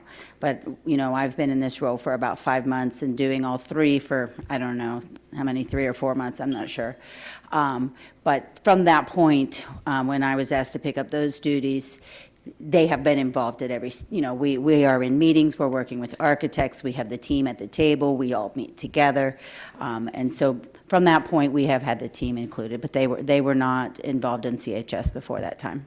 Thank you for that clarification. So who in the beginning was part of the decision-making, just the prior administration? Is that for What for decision-making are you for- talking about? What, yeah, what Renovations. specifically? Like getting the architects, which one to select, because we sent that out for RFP? What So- decision-making are you What I'm asking? trying just to, and I think this clarified, Dr. Witter clarified for that. So now you have a team in place of your staff that are helping with the Christiansburg and the renovations, and there was not a prior team in place. Yes, the team was not operated, I continue to call it a team because that's how I feel. But that side was not necessarily operated in a team format. There were not regular meetings, there was not opportunities, everybody sitting together, brainstorming problems, things like that. Everybody was working on their thing, so it doesn't mean nobody was involved in those pieces, but there was not ever when they just sat down and worked together to address it. I think we've made it clear that we realize that what was going on in the past might not have been the best way that things should have been done. And I appreciate your interest in delving into this, but I do think that for this particular meeting, getting so far into the weeds that we're doing right now, I would like to focus on the future and focus on what we're working on now, focus on all the work that Ms. Whitaker, she still has another presentation to do. We're already at 8:30. She hasn't even talked about CHS yet. And talk about the work we're doing as opposed to, if you have some particular concerns regarding what's happened in the past, then we can address those, I think, at a later time, but I don't think this is I don't think this is the right time to do that. Because there's also a lot of things we're not allowed to talk about either. And so I think that I would really appreciate if we could move forward and talk about where we're headed as opposed to where we were. Okay. Going back on the $1.2 million, that's what's left from these 3 renovation projects, is that correct? That has not been spent or designated, is that correct? Yeah, I believe that's the number Ms. Miana gave you. Okay, and is that amount included? I do not believe, No, that amount is not included in there. We say that we have the 1.2 remaining. There's always some contingency that's left to make sure that if something does come up, clearly a roof could be into contingency, but there could be other things that come up during the renovation process, and we may still have to encumber those funds for that. and I appreciate you asking that question because those were, I should have thought to put them on there. They would certainly go back into this consideration and be put towards school projects, 100%. And obviously, I think it's 1.2 on one of them through if, we would absolutely spend it towards that, well, I would recommend, then I can't speak 100% for, but absolutely. Thank you. And then on this, we were staying right here on this presentation, the $10 million that originally for the high school, which was originally thought that ESSER funds, is that the combination of the $8 million and this SC? Yes, ma'am. Those are the two? Yes, ma'am. Very good. And then you have, and I know we're getting ready to go on to Christiansburg High School, but you're still estimating Christiansburg High School at $100 million, or are you just showing here that that's That is our budget. the budget? Those are the funds that we have available for that project.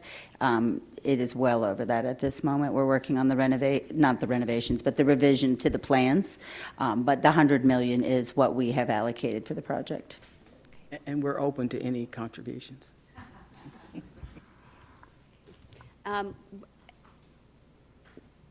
And with this, with all of the renovations for those 3, except for the priorities roof that are not included, will that complete what originally, except for these things that we've added? That would complete the majority of the renovations, except for the priorities maybe. Yes, I think that, there are other things that might be requested, such as, I think there was a sidewalk that was wanted to be between two areas. For this presentation, we really pulled out what are the things that we feel that, needed to be brought forward.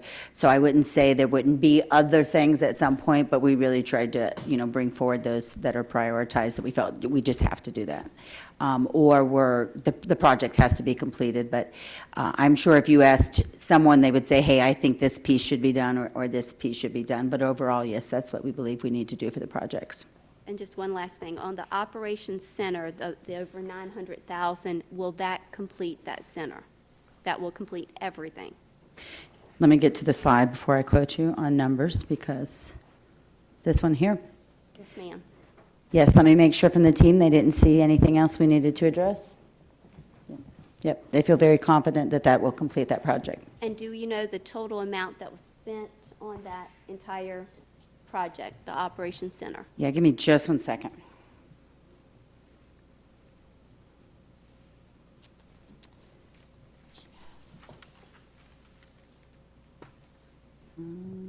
Hold on, it's not on my sheet here, but Ms. Miano could get that for you, and we can come back to it. That's fine. I had all the other ones, but I didn't have that answer for you. That's fine. And again, I realize there are challenges, and just like the school board, we just all need to, I know that there are challenges, so thank you all. Supervisor Bum?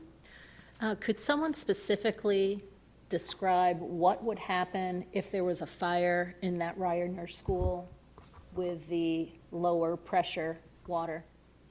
Like if a fire happened tomorrow at noon, what would happen? The sprinkler system would activate, and it is going to cover if a smoke detector were to go off, or a duct detector were to signal for the sprinklers. They are going to activate. They are going to work. The issue is with the static pressure not being as high as was designed, that it is not going to be as effective as it is designed to be. But it will activate, and it will suppress the fire. And I do want to let you know, we do have individuals who are dedicated to monitoring that right now until we can get that concern fixed. So who are really just walking the building, watching for safety and watching for that. So until such time at which we fix that, we will continue to have people who are doing that for us all the time. So one thing is watching, the other is if it actually happens, you actually have the resources on site so that you, quote unquote, backfill the shortage, right? Do you have some kind of backup plan stuff on site? Like, let's get a fire truck over there, or a pump truck, right? I don't know what that is, but gosh forbid, I wouldn't want, the school to not be, the fire not be suppressed appropriately. I thought there was somebody there every day. So yes, there is some, she's saying, do we have like a water supply that could be used? And we do not have that. Would that be necessary? I don't believe so. We can confer with, we have to confer with the fire marshal if that's something that they think is necessary for them to be able to feel comfortable with the safety of the building. And I have faith and trust in the code official that if something like that were required or needed, that they would ask that from us. We do have, I believe, significant enough pressure at the fire hydrants, should we need a response from the fire department, that they should have adequate flow to be able to pump from the system to then suppress the fire further if we need that. So the fire official didn't say that he was alarmed by this? There were concerns, and that's why we have people on staff available to walk the building. But he didn't say, oh, you He need did not, no. additional resources to, I gotcha, thank The you. resources that are recommended is having or required, is having our staff monitoring and dedicated to that. And then, of course, we're working as quickly as we can with PSA and our team to address that, and that'll stay in place until we rectify. But that, a recommendation to bring, some water supply there was not given to us. I just have a quick question. It's for clarity's sake, and Ms. Miano might be the one that answers this. For the 1.2 unencumbered, that is probably somewhat encumbered by contingency funds just in case, what's the construction closing timeline for those projects? Are you looking at knowing the actual details of that at the end of this year? Is there a longer closing process for school construction? When do you think you would know how much is left, like actually know that information? I think most likely what will happen is there will be nothing left because we will spend it on these on these other projects. Truly, I think the goal was bring forward to the board the information that they needed for us to make the decisions, and so we're going to spend it on the projects. Yeah, I asked that because there's about $1 million difference, and I don't want to assume that we have a 1.2 million extra dollars that we might not. If you need 9.1 or 10.1 or what have you, I would rather assume that what we have available is going to be available until I know if and when that money would ever be available, if you're following what I'm saying. I really don't, I'm sorry. No. I really didn't. I went everywhere. So you, on your list, there's undesignated dollars of 9.1 million, and then you have needs totaling over 10 million. So you have a difference of $900,000. Sure. I don't want to assume that there's an additional $1.2 million floating around if I don't know. Sure. That's what I'm saying. Does that make sense? You're saying you would like to see that amount added into this so that we can look at the total amount when we're addressing them? No. I'm saying I wouldn't assume that that amount is not going to be needed for the projects until you close them. Yes. That we would spend it on those projects? Yes. Yes. Katie's looking at me with... No, I was just going to say, I was making sure I was correct. As soon as the projects are complete and they've been through all the punch list items and everything is finalized, then at that point, we would know what our ending balances are in those projects, and we would bring that back to the school board to reappropriate to a different project. Okay.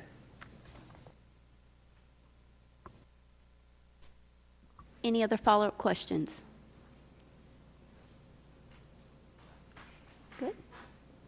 Okay, then we'll move on. Great. While Ms. Drake is bringing up for you, as a reminder, this presentation is one that we gave to our board at their last meeting. So what I want to note first is that, again, this is it 2 weeks old? The way time goes. This is about 2 weeks old, so there's been a lot of work done since that time, but I feel strongly that information needs to be brought to our board for consideration, and I haven't had an opportunity yet to update them on the work that the team has done towards Christiansburg High School planning. So the presentation you're seeing tonight is the exact presentation that was shown to our board, but I'll let you know kind of what we're doing and working on. Oops. So what you see before you is the project schedule, and so within this project schedule, you see our timeline at the top, and then our proposed schedule there at the bottom. And so what we're looking at is kind of we're not going to be done by 2024. And so you can see on the bottom that we have extended that timeline. We are still, if you look at the third column down where it says redesign of building site based on the decisions, we've extended that from September, October to November, and that's the place that we are currently within. The schematic design or the updated guaranteed maximum price, that's going to come to us in December. You'll see later that we've already gotten one price. We need to be very careful not to send it out too many times. And the reason for that is the subcontractors get a little leery if you ask them over and over and over to bid a project for you. So we wanted to make sure not to send it to them too many times. The numbers you'll see today did come to us from Branch. And then once we finish our revisions, we will send it to get our guaranteed maximum price. We believe that we will have that in December. Our construction documents will then be completed, our permitting, and then we move forward with starting our construction. We do anticipate the end of that project to be August 2025. What you're going to see here before you is a site plan, again, as presented to the school board on the 16th. You see the yellow is the existing buildings, so we have the main building there, and then we have our Friends Building where Corps of Cadets is held down to the right side. And blue is what was the plan for the renovated space. Oh, I forgot I have a pointer. Yay. So this here, there you go. Ms. Cass is going to pull up her teaching skills for us. There you go. You can see this section right here is actually a bridge. And so the renovation was going to come around because we have our mechanical systems back here. Our price tag on this building is over budget. And so the bridges is one of the first things that we have to address. This is extremely expensive.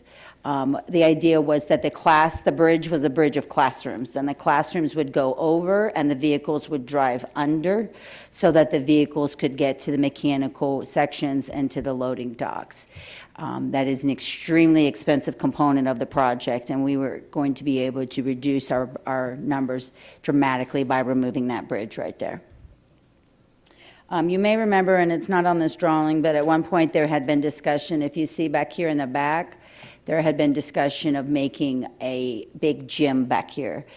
To my understanding, it started smaller and then began to grow and grow, and was going to be almost 100,000 square feet. You can see the size of it in comparison to the existing building, which again is in yellow. That is no longer going to be a part of the project. You'll see as we move forward that we've moved an auxiliary gym down to this space that will connect to the existing gym and is much more affordable. We'll still provide absolutely wonderful space for our students. It'll match what we have in our other buildings. But also back here in the back where you had that space that was going to be a gym, this is the fence for our community. And so it would have been very close to their homes right there. It's also extremely steep in the grading in that back area.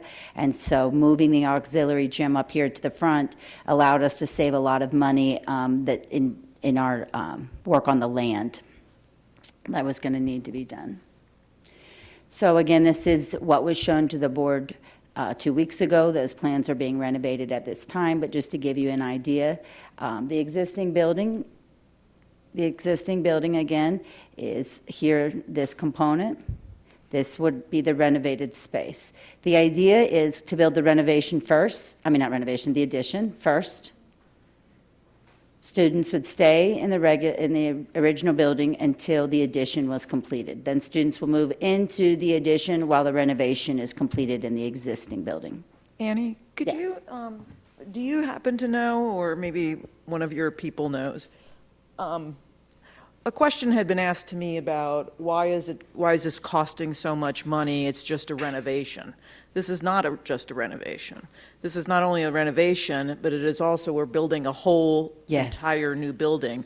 How many square feet is the new portion? Do you know? In this drawing, I believe it is 133,000 additional square feet. Does that sound right, Jay? He stepped out, I think. Oh, anybody else? He disappeared. Yes. Yeah, That sounds right. I'm getting a thumbs up from multiple people. So I believe in this That's plan. like the size of a small elementary school. Yeah, it's huge. Okay. It will not end up being that big, again, because we're having to draw back. But in this drawing, that's about that size. Thank you. So then this would be looking kind of from above. You can see here, you would walk into the front door, sorry. Yeah, there you go, thank you. Walk in through here, come into the open space. This is going to be your cafeteria, dining area, right when you walk in. This is the auxiliary gym. So you can see our existing gym is here. The auxiliary gym would be on the same level as the existing gym. You can actually open the doors so that it makes it a full track around, which is similar to our other schools. Again, I'm not going to go into too much detail on where all the classrooms are and all of these things because it is changing. But the idea had been that, we were going to put classes, this is the bridge I spoke to you about, and then underneath it would have gone the vehicles. Our CTE wing, which is going to allow for public access, of course, safety and monitoring. We're going to have another exit here because we have our cosmetology students who see clients. We also have our child care classes where students come, are brought in by their parents for drop-off there. So then we would go down, and this is the main space. Again, there's not too much point in going to all where the classes are because things are changing. But this was the overall overview of the renovation as presented 2 weeks ago. To give you a view of the front, this is a drawing. This bottom part here that looks like the recessed area, that will definitely not be in the plan. We also will probably need to pull back on this as well. So it'll still give you a good view of what the front of the building is going to look like, but with some changes based upon the changes that we need to make in our model. This is the view that you would see if you were coming in with that Friends building behind you. And so this is what you would see out from the main road as you look over to Christiansburg High School. I have to say, I'm really excited. My daughter goes to Christiansburg High School, so I think this is it's so exciting to see the new life being breathed in. You can see on the second level, the glass. We will probably change some of this from ceiling to floor glass because it's cheaper to do what's called a curtain wall, which you see some other places here, where we have glass, lots of glass, but still it's bookended. That'll save us some money as well, but still make the view very beautiful for those coming by. In terms of the cost, again, for that drawing, the construction cost came in at 105.9. So that's for the site, building, equipment, general conditions, and our fees. Then we have our architecture design team fees. FF&E is our fixed furniture and equipment, so that means all of the things that go into the building. We do have planned to do as much as we can owner purchasing because we do receive different rates, being able to be tax exempt, and so the things that we can purchase, we will. And then we need to make sure to have a change order. So that's what Ms. Miana was speaking about a little earlier. You need to plan for the things you can't plan for. You don't necessarily know what's going to be under the ground till you get in it. And the land work is very expensive. And so we have $10 million for our change order allowance. That is an industry standard, and we want to make sure that we are planning with the dollar signs in mind. So the total that the project came in at is $128.1 million. I can tell you we have had lots of meetings since the 16th. Our team is working furiously on this. I got some new drawings last week. And so again, I need to share those with our board before I bring them forward. But do know that there has not been a stop. I would say, I looked at our architect the other day and said, have you slept in the last 10 days? Because I don't think you have. But they are working diligently. They are getting the information to us. Again, we have a team. We meet together. We discuss. We look at the project. We talk through, what is needed. We've looked at our program needs. The Field of Dreams kind of, you put things in. Well, we wanted to go back and say the focus is on education first. What do we need for our instructional spaces to be long-lasting, to plan for expansion, to plan for the growth of our community? And so those are our priorities right now, is looking at how do we make sure that we're planning for the future in mind, focusing on our instructional spaces. We still want to have an amazingly beautiful building, which I think that we will have, but looking at those needs to identify what changes we can make. I'm feeling really good about the progress. Some of the potential cost reductions that you could see are reducing the new construction classrooms, again, going over that L of the building of the new space, not going over the bridge. So it says reduce the size of the addition and eliminate the bridge. The hard part with that, and it's something that we've really been working through, is making sure kids have time to get to class. So if you can imagine the building here, if this was making it so kids in this class could get to CTE very quickly. When we cut off the walkthrough, it makes the time to get from here over very long. And so that really is one of the main pieces of planning that's been happening in the last few weeks, is working with the instructional team, hand in hand with the operations team, to say what really works. We say, you can walk, so fast over to your class and get there, but we need to make sure that all of the students would be able to get there in a timely way, that our students with disabilities are able to get to where they need to be. And so looking at that from the instructional lens is very important to us as well. So you can anticipate seeing this gone completely, this part of the L. Would be what I would foresee that you would see, is not having that space, but still making sure that our kids can get there between class exchange, have time to go to the restroom, get what they may need, and get to their next class. Reducing the front size of that entrance canopy, that was the picture that you saw in the beginning. We would still want to have a nice overhang to keep individuals out of the water, but pulling that back would save us some funds there.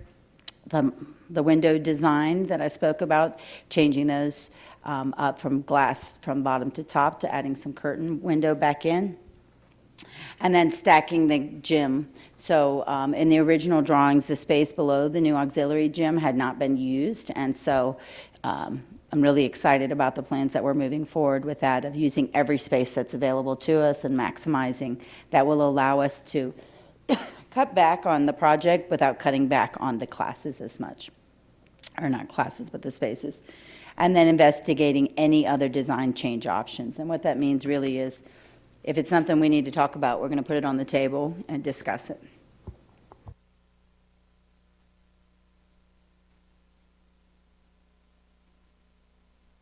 So our team, again, is working very quickly, but trying to be very thorough. We have some new drawings to look at, but plan to get the building where we feel that it needs to be, and then put it back out to get the cost on it. Sorry, something got my throat. What questions do you have? We'll go around the room. I'll start off with Supervisor King. Thank you. How in the world did the architect, whoever, get this price so wrong? Well, I think I can't answer for them, but what I can tell you is, what I think. I think one thing that has occurred is, since we've started planning, there has been a lot of inflation. So materials are costing 20, 30, 40% more than what they cost when we started. I also believe that the architect was doing what he was being asked to do in terms of the building and drawing, and he provides us an estimate, but it's really the contractors who tell us what the cost is going to be, once it goes out to them. I can't really tell you more, I can't really answer that better than I've had very pointed conversations in terms of the need and the desire for us to have accurate numbers, to have an accurate reflection. That this is, an exciting thing for our community, and we want to be excited and be able to move forward with the project, but we don't have any time to waste. We've got to get the numbers right, and we got to get moving forward. Here several years ago when this first started, I know the Board of Supervisors and the school board had a meeting at Christiansburg High School. Citizens come up there and they said, this is what we like to have. Y'all done a wonderful presentation. Let them decide stuff. Are you planning on having another community meeting to tell them where you're going to cut and why? So, I think we certainly will. The board has not expressed, at what point they want to do that, but it is certainly a conversation. We're not quite there yet, but we will absolutely, share the drawings and all of those things. It is the community's building. That's all. Supervisor Shepherd. So did I understand you right? You do have the new drawings at this time? I have a part of them, so we're still kind of working. They don't look quite as good because we don't put a ton of time into drawing every single thing out till we flesh it. But we had a meeting, I don't even know when the days are, Wednesday or Thursday, and so I haven't had a chance today to review what's come through. But they're working around the clock on it. Right. So you don't have any idea when they will be ready? No, I don't want to give you a date. I don't like to. That's fine. Just pick things, I'd rather give the answers I'm sure of. That's all I have. Supervisor Fidzikowski. Yes. I've never been involved in a building project like this either, so I was just curious. I think when it was proposed to do these changes to the high school, I think a lot of departments were involved in that, and everybody put in their wish list. And I guess my question would be, now that you're having to scale back, are you including them in what's going to happen to some of the space they thought they were going to get? So the short answer on that is just honestly, no. At this point, we have not had the time to do that. We're moving as quickly as we can. We got the numbers, we brought them forward to our board and are working on the changes that need to happen. What I can say is we are trying to do everything that we can to honor what those requests were. There were some things that were just extra. And so the things that weren't programmatic needs that somebody requested, we certainly need to evaluate. But the goal of keeping as much of it as we can, but having to cut back that cost is, we'll have to make some decisions. And I don't think that's rare that happens. I mean, when we built Blacksburg High School, there was a schematic that was going to have it be much larger than it is. We had to cut back, we were supposed to tremendously on that. We had to cut the size of the auditorium, couldn't even fit all the students. We had to cut back on classroom size. We had to cut back on the number of student occupancy, the maximum occupancy. So, I mean, that happens. Also, I don't think anybody in this room, well, maybe we could have expected inflation after the pandemic, but I don't think anybody expected that, the price of goods would go up like 30% and that the types of difficulty we're having even getting construction, what we need for construction. So, I think that, as Annie said, we're still making sure that we are honoring what the priority items, which are classroom space and instructional space and what is really important for our students.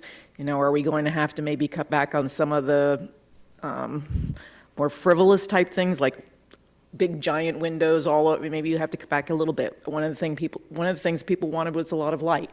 There's still going to be a lot of light.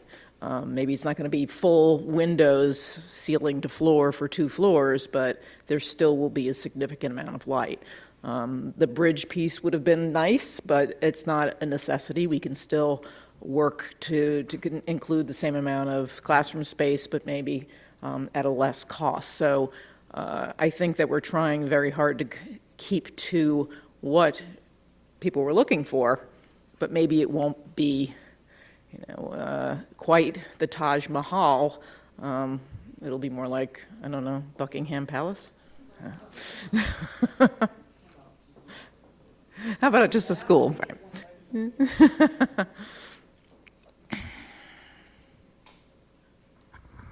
Supervisor Bone. No Buckingham Palace. I couldn't think of anything else, sorry.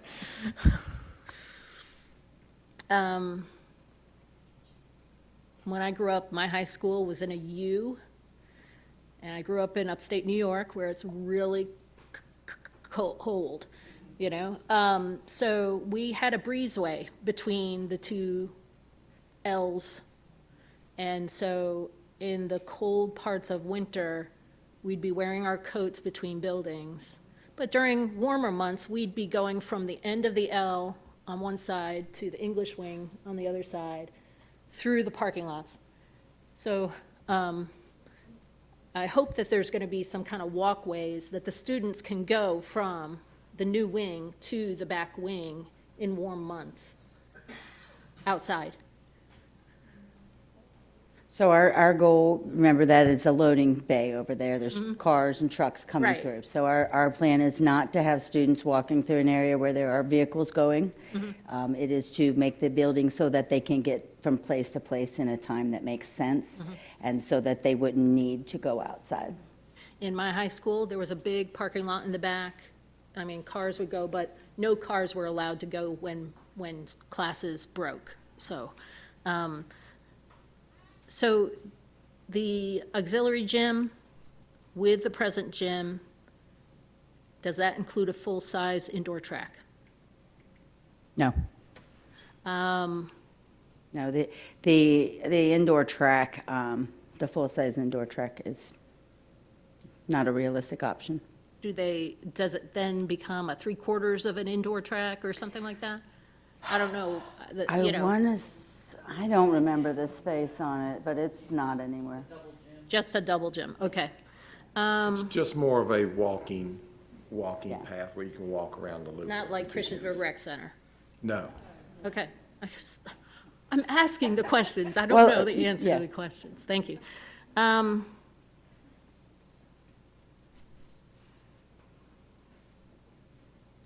So my university had a gym that was on the second floor and a track elevated from the gym. Wasn't most ideal, but it worked. So good luck in trying to figure out how to use all your space, but. We did know about materials inflation.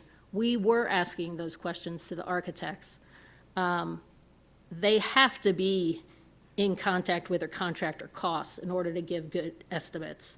Where was the breakdown? So I pulled together trying to see what happened when, because again, I was not really a part of the project until a couple months ago. And I can give you all these if you want to see them, but.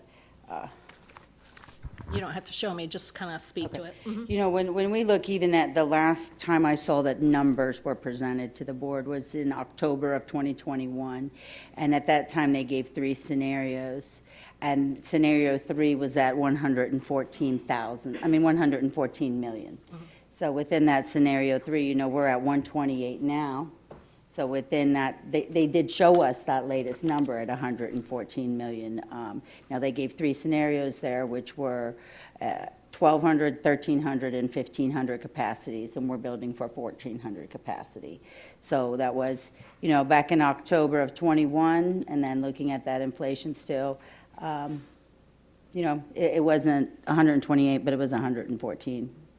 But, so we're looking at the largest, the third option, not the second option?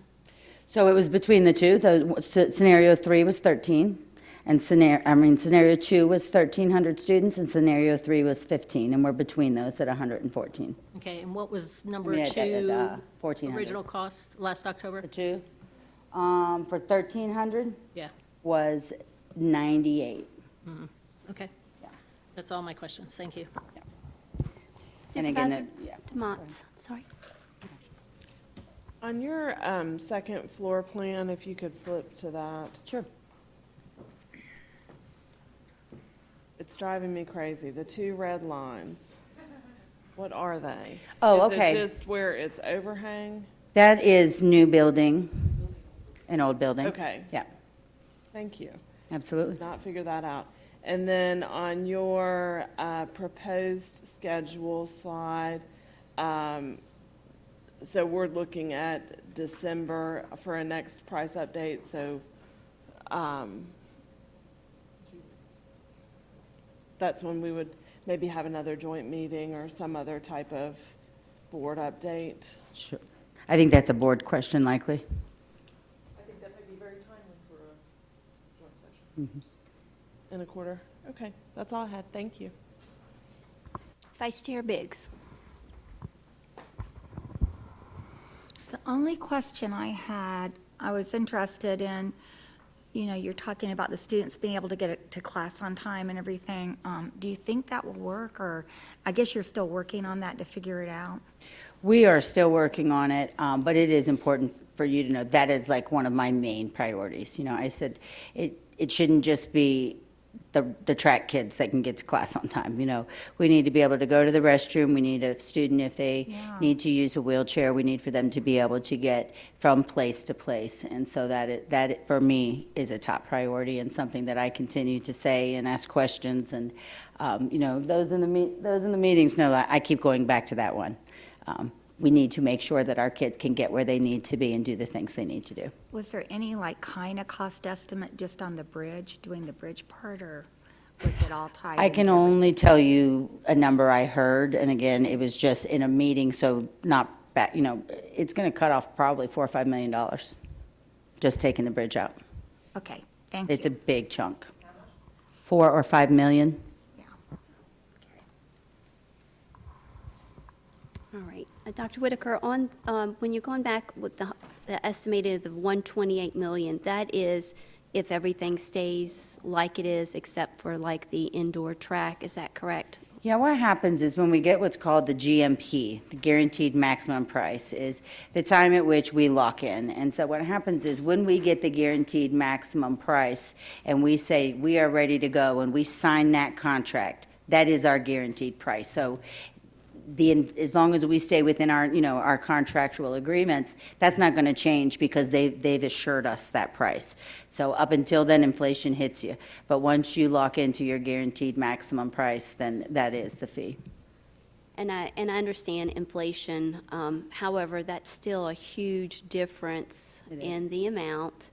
Than even as of May 9th, when we appropriated the 90 million that we borrowed, for these numbers to be so different. So it is, again, very disappointing for our Christiansburg community, for all the input and public's input and getting excited, but we do want to move forward because we do want that renovations and additions done. Can you, I see on the amounts here, where is the $5 million that we did up front about a year ago where we had to do, what was that? Can you explain to me, where was that, what was that spent on? So with this, it's just cost. It doesn't show spending. So in terms of what we have paid so far, our architecture fees, Katie could probably tell you best, but the money that, was allocated, that $5 million, again, you don't see it here because this is just what is the budget going to look like. I know that those have been for architecture fees. Is that mainly it? Yeah, up Okay. until this point. So that $5 million is not included in here, and that would be additional on this. It would, budget? design team fees. Okay, so they are Yes. part of the design Yes, team. yes. I'm sorry, I misunderstood the question. That's Yes. okay, that's all right, I was just wondering, making sure that, and then when you had referenced that, to the effect that they drew a design of what they were told to draw and not actually accurate on what that might really cost, even though that was what was presented to the community? Yeah, and so when I speak to that, like some of the drawings that we saw at one point included a very large, the gym that was in the back, right? That was something that took the architect a significant amount of time, but is not even in this cost. That Annie, wasn't that an add-on also? I thought originally that wasn't even part of the plan. You're That correct. track was something that our previous superintendent had added into the whole plan. I don't think that was something that, the original? No, it wasn't part of the original. It was an add-on. It was part of the original? Oh, okay. I thought it was. I don't know that the size of it, I believe it went from 140 to 160 to 200 meters, right? So that the track, to my understanding, kept growing.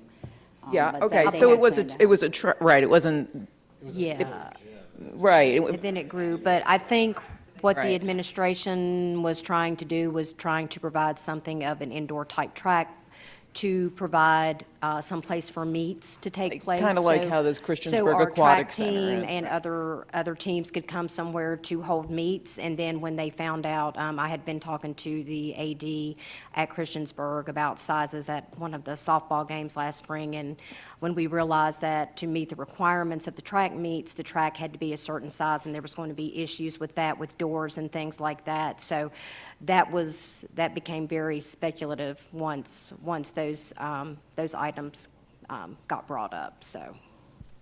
But it's part of the original, so what I'm, Well, no, it was, so this big giant one was not part of the original. was. It was an auxiliary gym was part of the That's- original.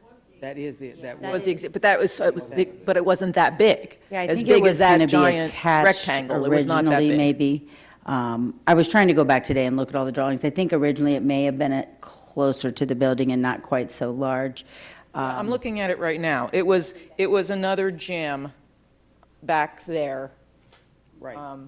And to Dana's point, when it was realized that to run sprints and hurdles, you'd have to open the door, right? And there's already that situation in Lynchburg, right, which is where students have to go to participate in indoor track, since I was doing that in school. And I was very excited. I know folks think, oh, athletics are huge.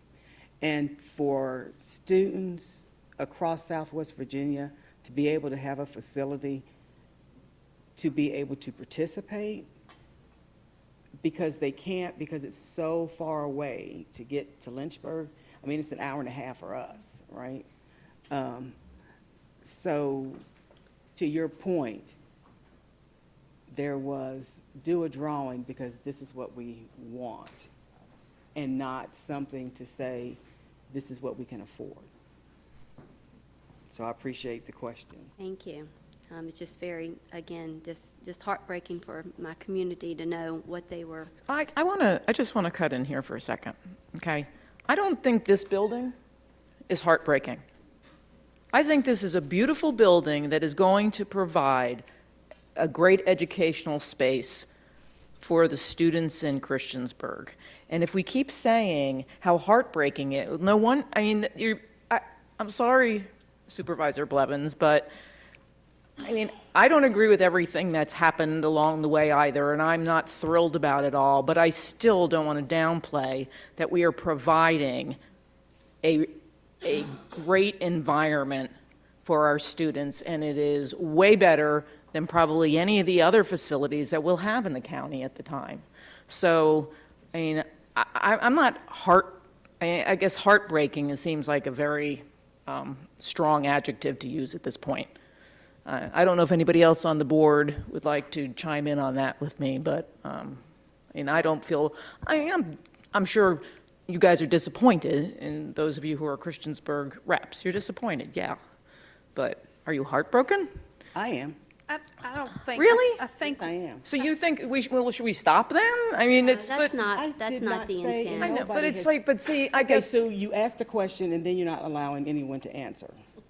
So, yeah, I am disappointed, heartbroken that after so long for Christiansburg to have been waiting and waiting and waiting, and other folks going ahead of us, that when we're finally given drawings to say, okay, this is what we can do, and meeting after meeting with this board to talk about those funds that would be available to be able to meet those designs that have been put in front of all of us, and then to find out, no, that's not going to work.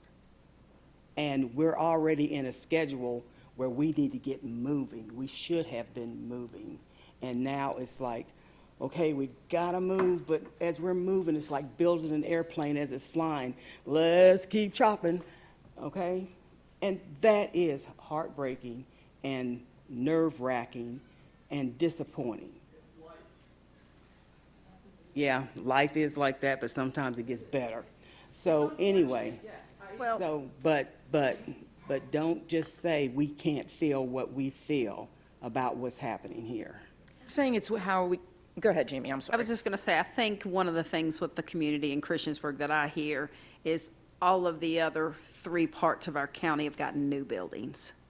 And so trying to, and I'm going to use the phrase, whether somebody likes it or not, sell our community on a renovation to make them realize that, yes, it's not going to come in and just paint walls, put new doors up, break down a few, to make them really realize that this is going to be a good facility.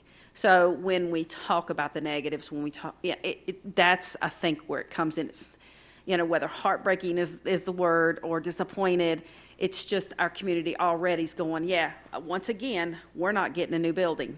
Once again, everybody else gets a new building, but not Christiansburg. Well, that was always part of the plan, though, wasn't it? No. I was not on the board when No, any of it's those the- decisions just- were made, so. I think we decided that because of the way the structure of the building with the career and technical education space, it's a focal point for the community. We don't have land opportunity right where it is, that we all decided that it was a good opportunity to do a large renovation. Well, I'm sure money had something to do with it, Money too. has a whole lot to do it with did. it. And, you know, we were fortunate when we did the other buildings, building costs were way down. So we were able to get a whole lot more bang for our buck. That's not the situation here. And we understand that, and yes, it's life, but it doesn't make it right, because when the community tells me every day, well, once again, everybody else gets a new building but Christiansburg. And, you know, that's the heartbreaking part, is trying to explain to them why. Look at it this way, you know, we've been able to do some great things with the athletic fields already to say, hey, we're getting there, we're getting there. Well, I think in general, the whole United States needs to change the perception on new buildings, because I think the chances of that happening in the near future is slim to none. Just because of the cost and the lack of funding for public schools. That's really critical. And the fact that, you know, we're starting to get a little landlocked in some areas, not just here, but, you know, across the United States. So I think, you know, we have certainly over the years seen renovations that are just as good, if not better, than a new building. And the fact that, like Jamie said, keeping that school in that location it is and in that community is worth so much to Christiansburg, that we are doing the best we can with what's best for the community. And you mentioned funding. I mean, at the end of the day, if you guys want to give us some more money, we will be very happy to build more additions or have full glass and build a big track in the back. So with funding, we can do a whole lot. But we are working on, there's no addition, we don't have any money. So there's only so much we can do. And I would love to build a brand new facility. That would be awesome. I mean, I would maybe caution and say, it's not that we don't have more, we have to be smart about how we spend our money. And we have a long list of schools and facilities that need the money that becomes available as, you know, as some of the loans come up and whatnot. And, you know, we do need to get moving on Christiansburg. We've been talking about it for a long time. I'm personally happy with, I think, I am disappointed that we couldn't do more, but I also think it's disappointing that some of the information we were given wasn't accurate. But I mean, I think I'll also point out, as leaders, I mean, I think we have to question some of this stuff, and, you know, when it is presented, because sometimes it's fun to do a, you know, dog and pony show and say, look at all the great things we can do, but then there's reality, right? And that's something that I did challenge, I think, on several occasions. And again, I think some of the information that we were given, as Ms. Whitaker said, was not correct. But eventually, the truth comes out, you know? But I don't think we're in a bad place for Christiansburg. I think if you put up any metric of Christiansburg High School in this plan against any other school in the county, whether it's, you know, space per student, dollars per student, number of labs, facilities, or whatever, I think this is going to come out on top. So I do think it's something that people can be very proud of. And I understand what you're saying, Ms. Blevins, and I agree to some degree, but I think also as leaders we have to remind people what the good stuff is too, you know. But I did want to point out that, you know, the next thing that we really need, I mean, there was some disagreement on our board on how to move forward when we were trying to solve the problems with the overcrowding in some of the elementary schools across the county, especially in Christiansburg. Now, obviously, some of the schools in Christiansburg had the worst overcrowding, and so the decision was made by the board to eventually to just take care of all three of those schools at once. So the next thing when we're done with Christiansburg High School that we got to start thinking about and planning for in the immediate future is, you know, some of our other aging schools and overcrowded schools that we have, you know, in other parts of the county. And for the elementary schools right now, I think that's mainly Blacksburg is going to need some attention.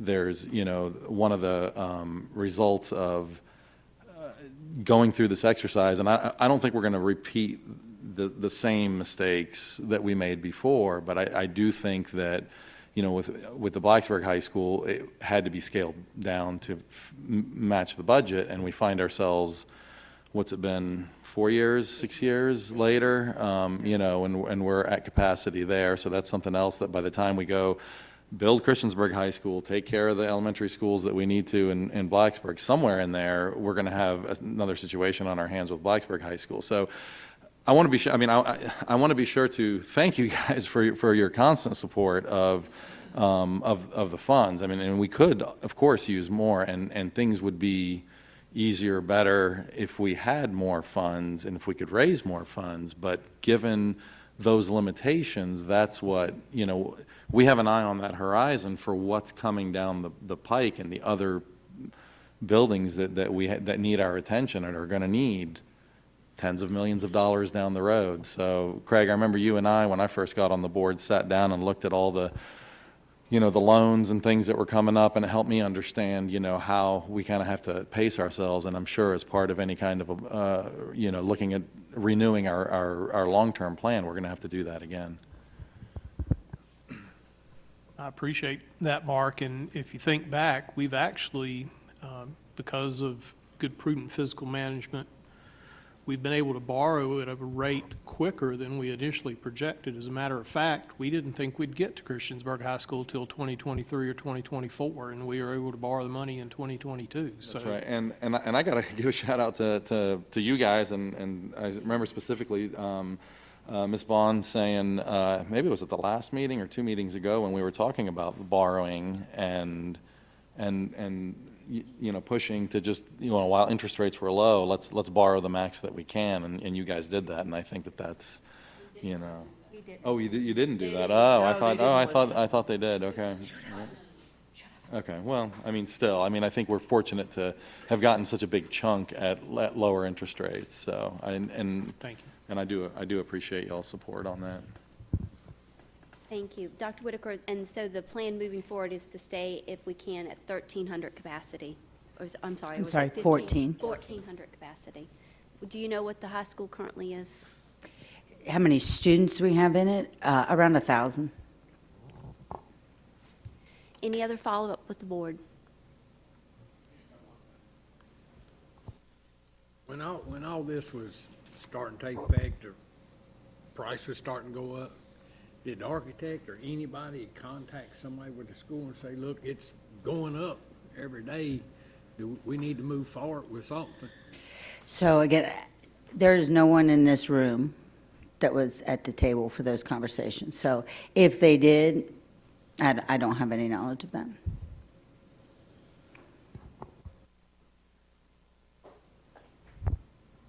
Any other comments? Okay, we'll move on. Thank you. Let's get, Chair Cass, we can take a 10-minute break? 10-minute break, that sounds like a wonderful idea. 10-minute break. If everyone could make sure your microphone is red.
Okay, I think it's time to get started again.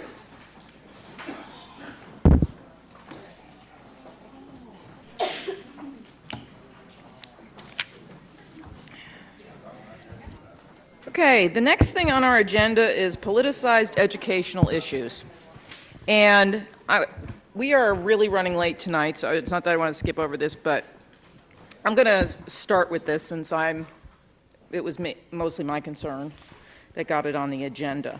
And I guess not only myself, but other members of the board, as we've been to Board of Supervisor meetings or watched Board of Supervisor meetings, there's been a lot of information that's been shared by the public at these meetings, and I think that the information isn't necessarily accurate, and they're about issues that are educational issues. So what I'd like to propose is that I think in the future, if there are issues that are being brought up at your meetings, I don't want to have to.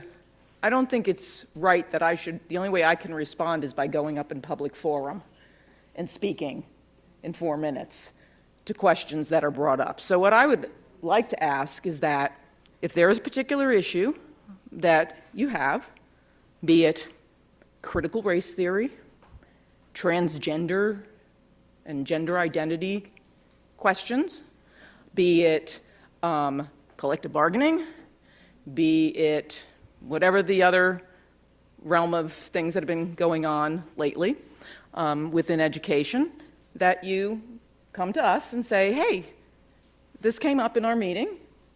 Could you present to us and talk to us about these items? Could you tell us about this? Because our constituents are concerned. And I think instead of just letting people put out a bunch of information that maybe isn't really correct, but then gives people the impression it is because we have no opportunity to respond to it at all, I think it would be helpful for people to know accurate information. I don't know if anybody wants to add to that, but. Chair Cass, are you addressing the public address at our meetings where our citizens have 4 minutes to address the board? That's called freedom of speech, and we will allow that. I understand, and they are well. Excuse me. This is a meeting. It's the same as all the other meetings. And I know it's freedom of speech, and I have freedom of speech also, and I'm speaking right now. Don't get angry, please. I'm not getting angry. I didn't clap. Okay. Can we have our meeting, please? Thank you. And what was your question, Ms. Blevins? So the statement I was making, Ms. Cass, is that I got it, the freedom of speech. Well, I have freedom of speech also. And I'm speaking now as the chair of the school board, and we would appreciate it if there is an issue that comes up at your board meetings that is related to the school board or education, that you ask us about it and ask us to give you to respond, to give you some information about it. If somebody comes up to you and complains to you, if somebody came to me and complained about something within the county that was not part of the school board, I would call you or I would send an email to somebody on the Board of Supervisors and say, hey, this issue's come up. Is that something you guys should deal with? May I would not. May I make a comment? Yes. I think Chair Blevins brings up an excellent point, is that I think most of the controversial issues come in during our public address, of which we have no opportunity to respond or ask questions. Well, either do we. So it's very rare, sometimes it does happen, but it's very rare that the supervisors bring that stuff into our comments. But it does. See, what's happened is that's come up in your meetings. And so these issues are brought to you, and then you start discussing them in your meetings. And we would like you to discuss them with us first, that's all. If there is a concern and you'd like to discuss, we would like it discussed. If we want additional data, we'll ask for it. Well, then, yeah. But I'm just saying then it shouldn't be discussed if you haven't asked We us don't for the really discuss things at real length, because I think many of our board members realize schools really aren't something that we really can do very much about, other than the dollar. Allow people to sit in our boardroom and film a 16-minute video. I don't know how that happened. Oh, I have a feeling I do know how it happened. Does anybody know how that happened? Because so somebody just happened to show up and nobody knew? Hold on, I think Mr. Meadows is gonna, We have always had a policy of allowing some of the outside groups to use that room for meetings. We have discontinued that policy. So they used the board meeting so right before, they used it for a meeting and then they filmed that?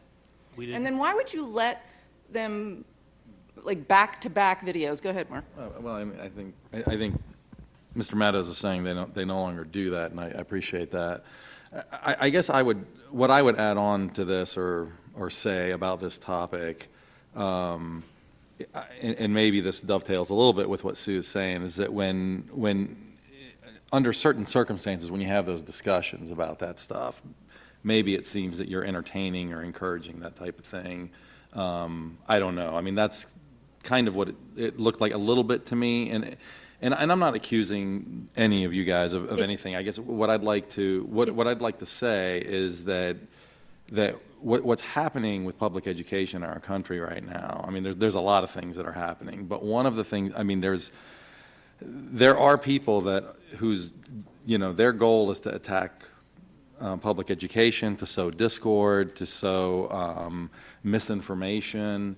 And we all have to, I think, work together and be vigilant about that type of thing, because that type of thing might help get certain politicians elected. It might help certain, entertainment news people drive ratings and things like that. But it hurts our community. I mean, it hurts our schools. It causes discord. And one of the things I was going to say, we're going through this superintendent search right now, and we've had some conversations with some people who operate in that arena, and it's evident that in places where this type of thing is being entertained,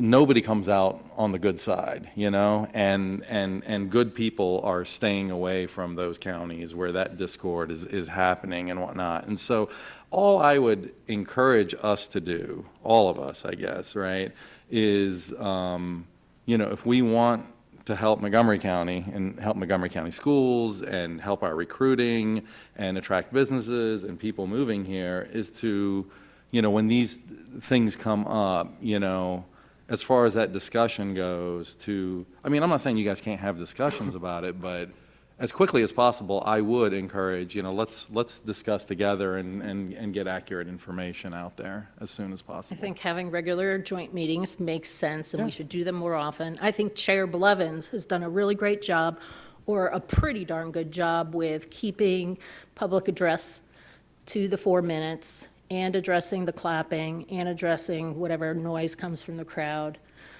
There is nothing that we can do about what people say, as long as they're not offensive, right? We know that. And Vice Chair Biggs has done a great job to say, there's nothing that we can really do here. And, for example, school vouchers isn't even remotely on the table. There's only so much we can do to help facilitate and make sure that the people get heard and are encouraged to go to the elected bodies where their message could actually make a difference. That's how I started. I said what I was asking is that if items are brought up that are considered controversial. They're not on our agenda. Or, I know they're not, but if it's brought up, then send people to us, or to say, hey, if it's something you're concerned about, if you hear the public bringing up a topic and it seems very concerning, then invite us to come and talk about it so we can. For me, it's not concerning because I can't do much about it, right? I can listen. I can help encourage my constituents to go to their school board members.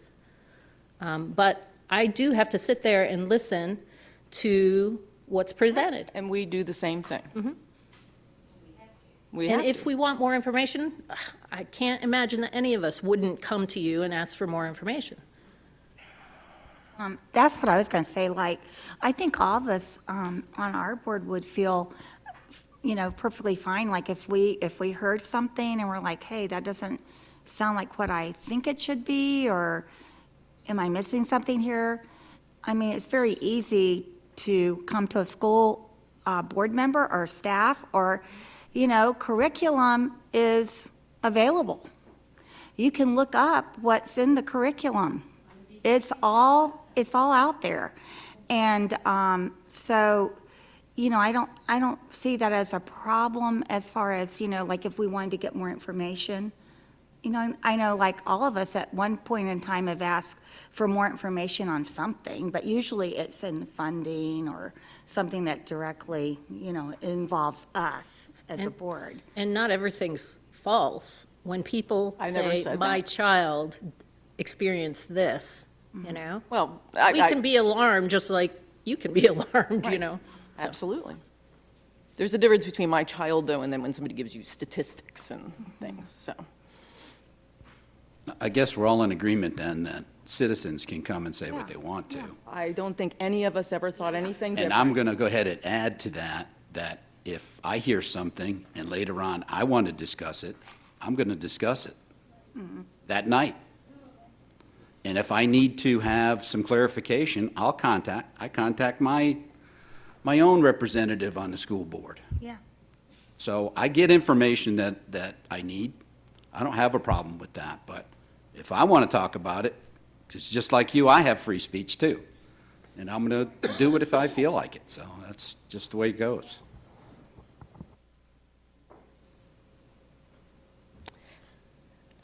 Oh, I think, yeah, I mean, I totally agree I totally agree with you, Supervisor Fidjakowski. I think the concern from at least some of us on the board is, in those discussions, are we entertaining and encouraging, misinformation or false facts and things like that? Even if you don't mean to do it, is that what's happening? And I think in some cases that it seems that maybe that happens in some cases. It's not, and that's not anything against you in particular. It's just, I think we just have to be careful, I think, on how we have those discussions and how much to entertain that type of thing. Because what I'm trying to focus on is, is this idea of sowing that discord, which I think is damaging to the county and to schools and to everybody, I think. So that's my opinion on that. But you all get an opportunity also in your board meetings to talk about things. So if you hear citizens all bringing up certain issues and you think it's misinformation, that's your opportunity to correct it. but you're not allowed to respond to. That's not what I'm saying. You're allowed to talk in your meetings, aren't you, after public address? If it's on the agenda, yes. Okay. You have Y'all reports? do your own reports? I would not be able to address it unless it was on the agenda. Well, you may want to consider that. But regardless, I mean, I You may want to understand- consider that, I because that understand would what be you're the saying. place for you all to directly answer it, instead of me coming to you, getting clarification, going back and saying something, because it's going to be better coming from you. What I was saying is we can present to you, if there's a topic, I don't want to belabor it any longer. If there's a topic that you have concerns about, you feel something's happening in our schools that is very concerning to you, then we would be happy to come and talk to you about it, besides anything that's funding related. Okay, good. That's all I was saying. We'll give that a shot. Yeah, so I absolutely agree.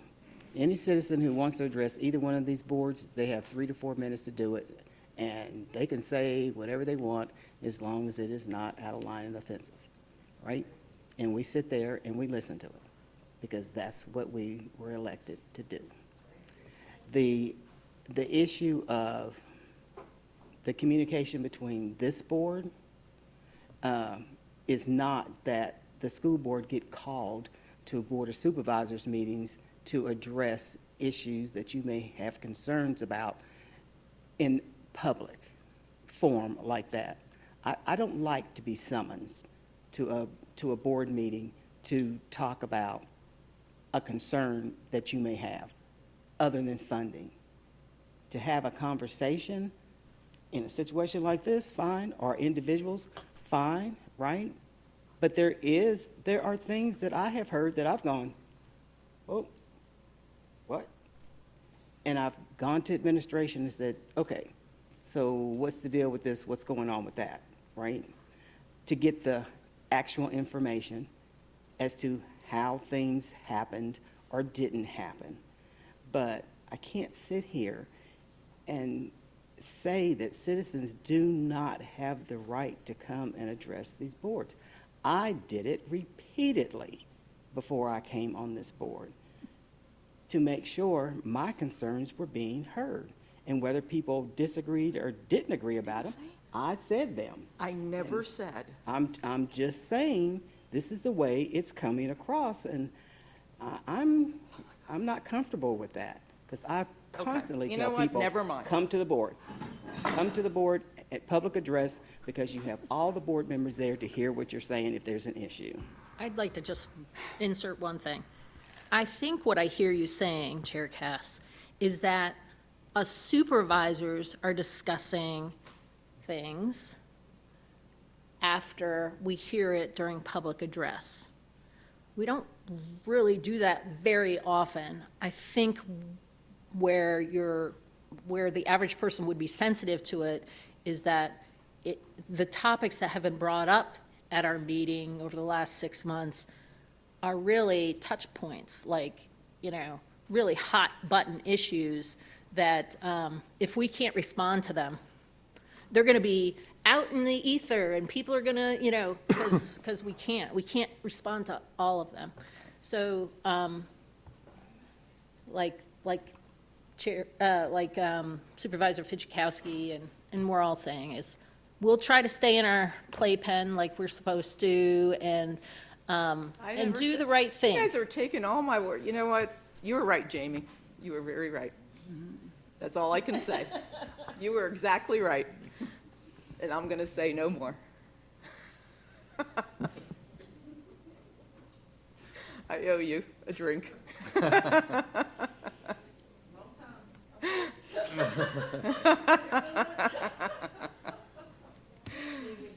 Move to the next one. It's all yours, Chair Blevins. Future county growth and impact to school population. So, Yeah.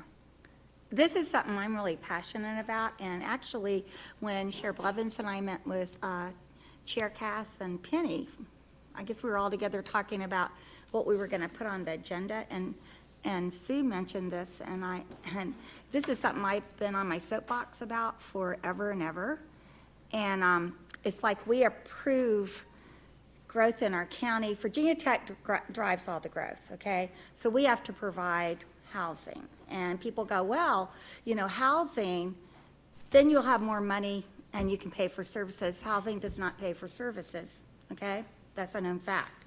So right now, we're putting 2 developments out on Price's Fork Road in the county. So what is that going to do to the school system? Well, Price's Fork, Kips, Blacksburg Middle, and Blacksburg High School are all going to be impacted. Okay, what are we thinking about doing about it?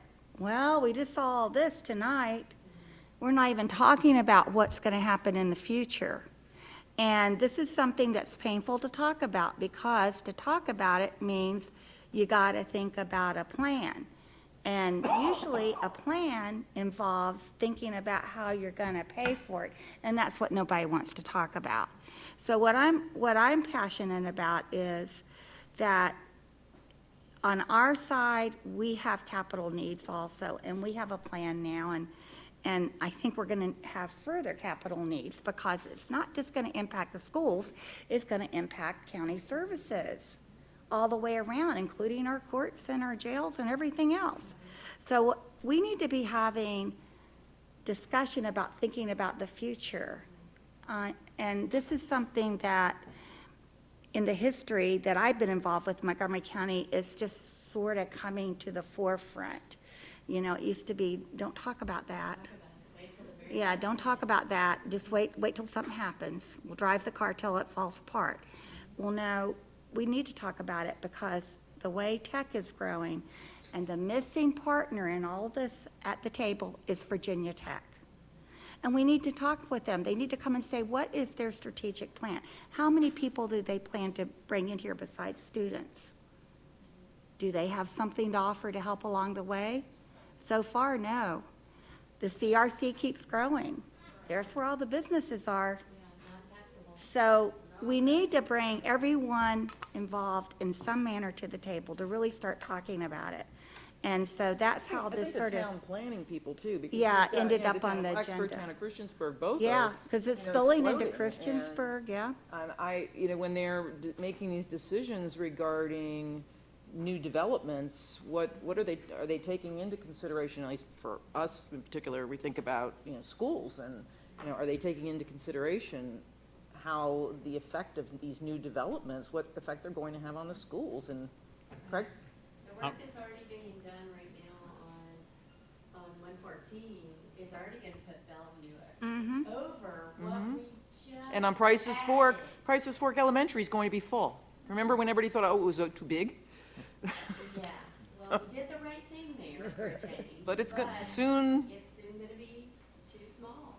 Craig? Well, and I was going to say also that that's been a topic that we've talked with the interim superintendent about as well, is redoubling our efforts to make sure county staff and school staff are at the table for those discussions. I know there was a period of time where there wasn't communication going up the ladder as far as impacts for schools, and I know that Annie and I have talked about that. We have a new planning director over on the county side.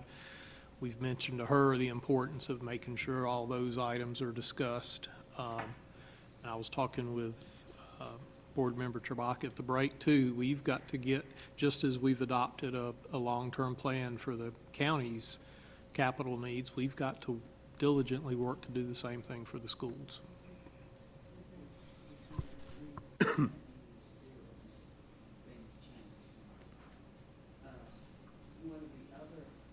I'm sorry. One of the other elephants in the room is the responsibility of developers. Okay, nobody wants to talk about, yeah, they need to be paying a few pennies for developments that just impact the schools, impact the county, and they just keep building, and I'm sure they're making a lot of money. Some of that should be going back into the infrastructure and the schools in this county. Well, you know, the developers do pay what the county charges them, permits and everything. And going back to what Supervisor Biggs talking about, how many years we've been talking to Virginia Tech trying to get them to help us? So, Forever. I mean, why would you even give them a seat at the table? They're not going to listen. They just keep putting property off a tax roll and think we're just supposed to bend over for them. It's not right.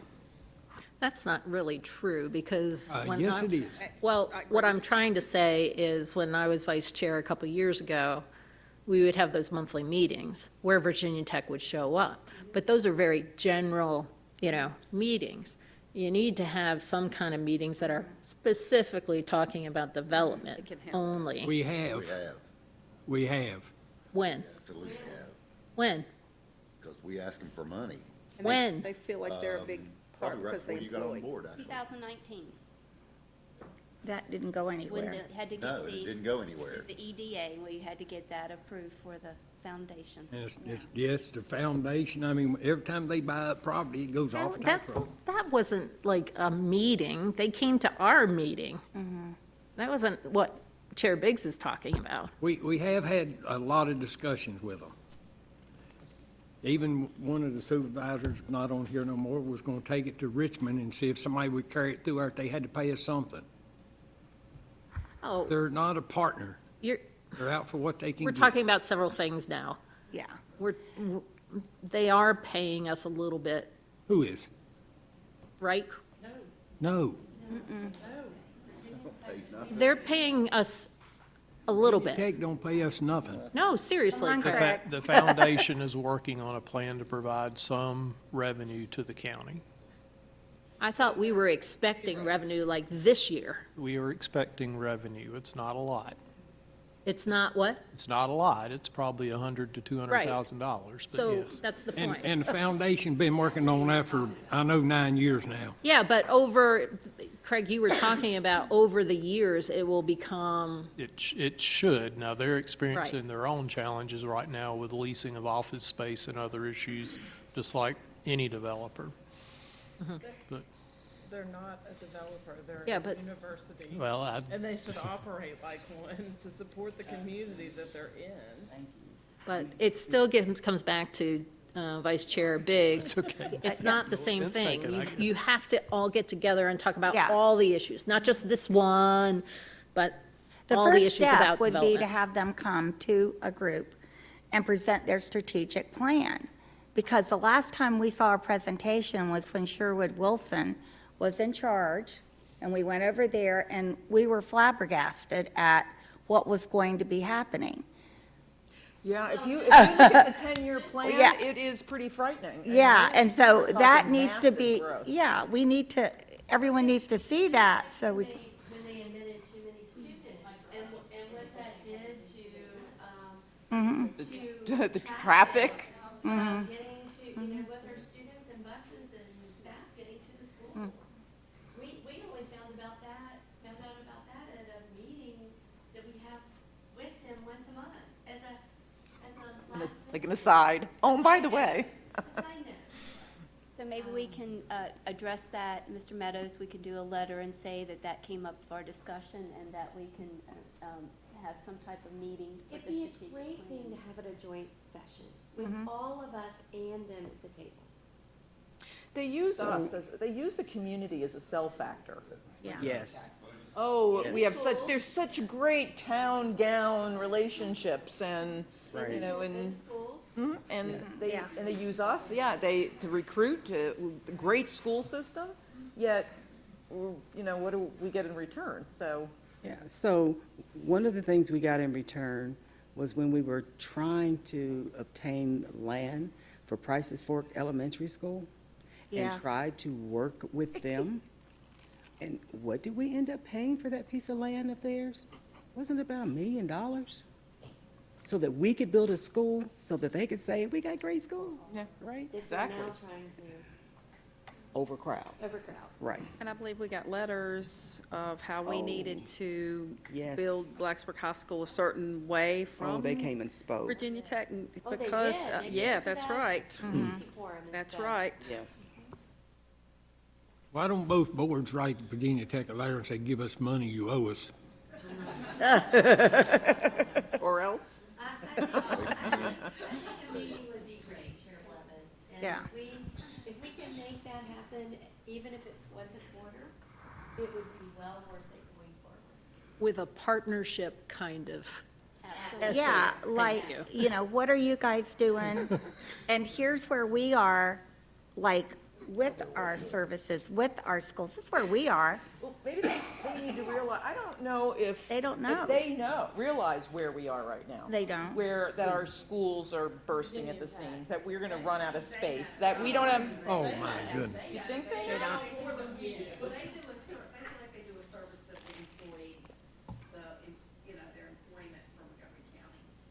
I feel like that's, because in years past, don't you remember that comment being made that they Oh, did yeah. their part by employing? We employ about everybody. That's right, right, and that was the comment years ago. What was So, it? I didn't hear that. Start somewhere. Just the fact that they're one of the largest Employer. employers in Montgomery County, and that's their part that they feel in our county, is employing so many people.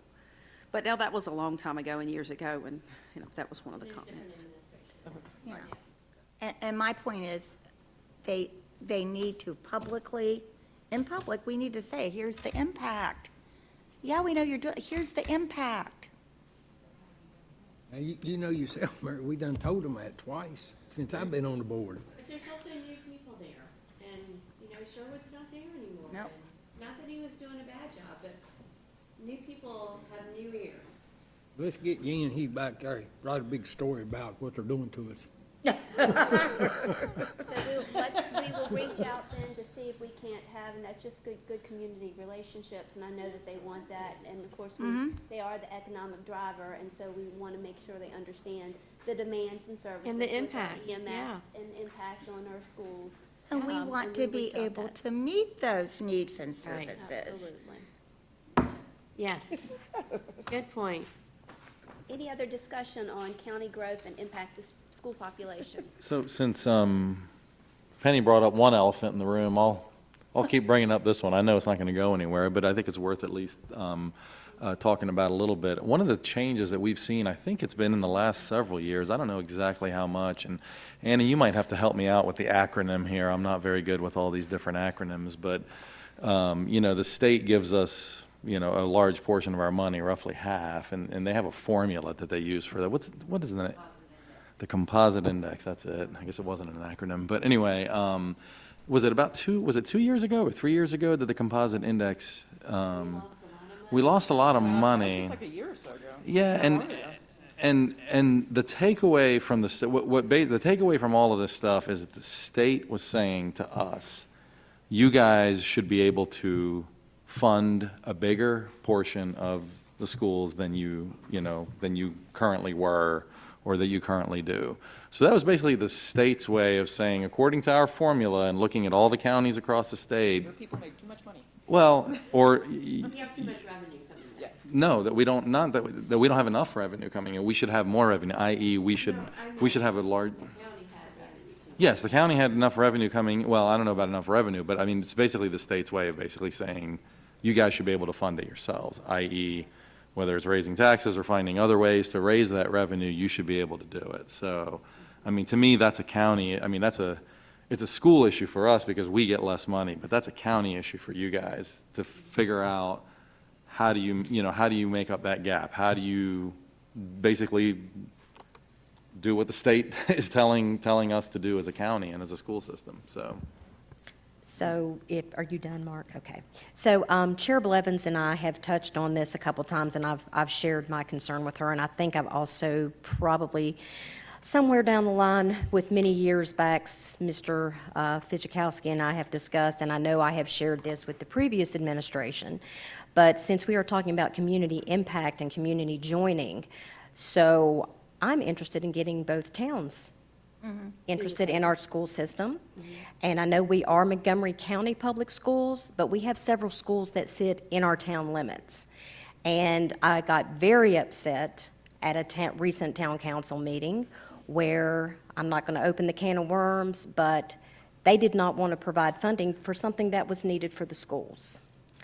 So I have yet to figure out how, over the years, the towns have not been more responsible financially or fiscally responsible to help our schools.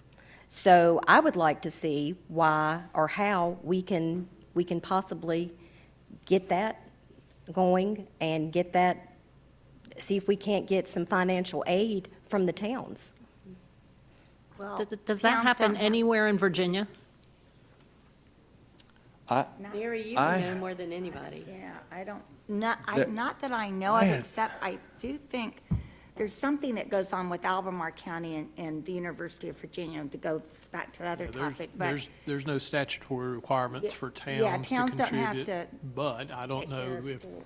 there are other means of. Now, So could a few they years- give a donation? Well, that's, Yes. and there again, few years- that would be my. A few years ago, when I had attended one of my first VSBAs, there was at the time one school system in the state that was run by a town, even though it was in a county. But I don't think it exists anymore. So to answer your question about it, I think it's certainly possible to have partnerships. I think it's probably unrealistic. It's probably unrealistic to think that the towns are just going to make donations.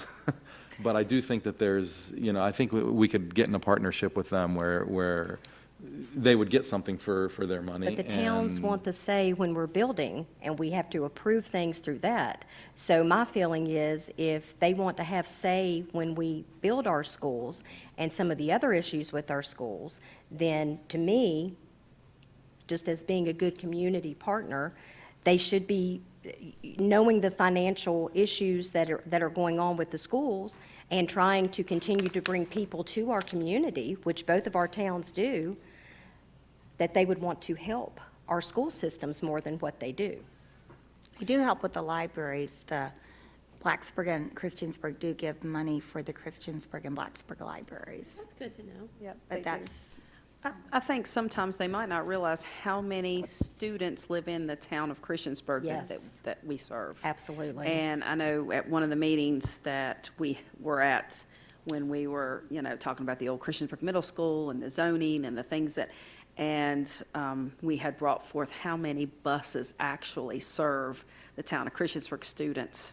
I think that was a big eye-opener, because I really sometimes don't think they realize. The town of Blacksburg, too. Or the town of Blacksburg, too. I mean, I wasn't at that meeting, so I'm just happened It was to at the speak town meeting, that, right. We Right, were at at, the if you at the remember. town council meeting, But, absolutely I mean, it was just kind of like, wow. And I truly don't, sometimes you just do what you always done. Mm-hmm. And so I think sometimes bringing it to the table and saying, do you realize? This is how many students that we serve in the county and pay for, live the in the buildings town. and the buses and everything else. But all these children live in the town limits. And, we're all a big part of this picture together. If one, I don't know about you guys, but a lot of people don't even realize what board I sit on. They, half of people tell me I'm on the town council, half the people tell me I'm on the board of supervisors. And it's the same with y'all. They think you're on the school board or they think you're on the town council. So, a lot of our community members don't realize who's what. So when we're in the, excuse the expression, doghouse, we're all in it together. So, we need to try to find a way to get out of it and all figure out the best way that we can make the most positive impact for all our students in Montgomery County, because it all does affect all of us, every bit of us. And I think the meeting that you're referencing and some of the things, other county-related things, not just school-related things, that have been receiving media coverage coming out of the town of Christiansburg of late have been very concerning and symptomatic of either a misunderstanding of the lengths that the county as a whole has to go to provide services, not just education, but all services. Or just, I totally understand what you're saying, and I don't know that they're going to voluntarily contribute, but I think some of the dialogue lately has been damaging. It's been very disappointing. Extremely. I will be honest, I was very disappointed in our council members. I think it's been very damaging to relationships. And it absolutely has. And as Jamie said, we're all in the doghouse together. When we're in the doghouse, we've all got to work together and get along. And of late, it's been disheartening. It has. What has happened. I think our boards, we don't have perfect relationships, but we do make an attempt to work together.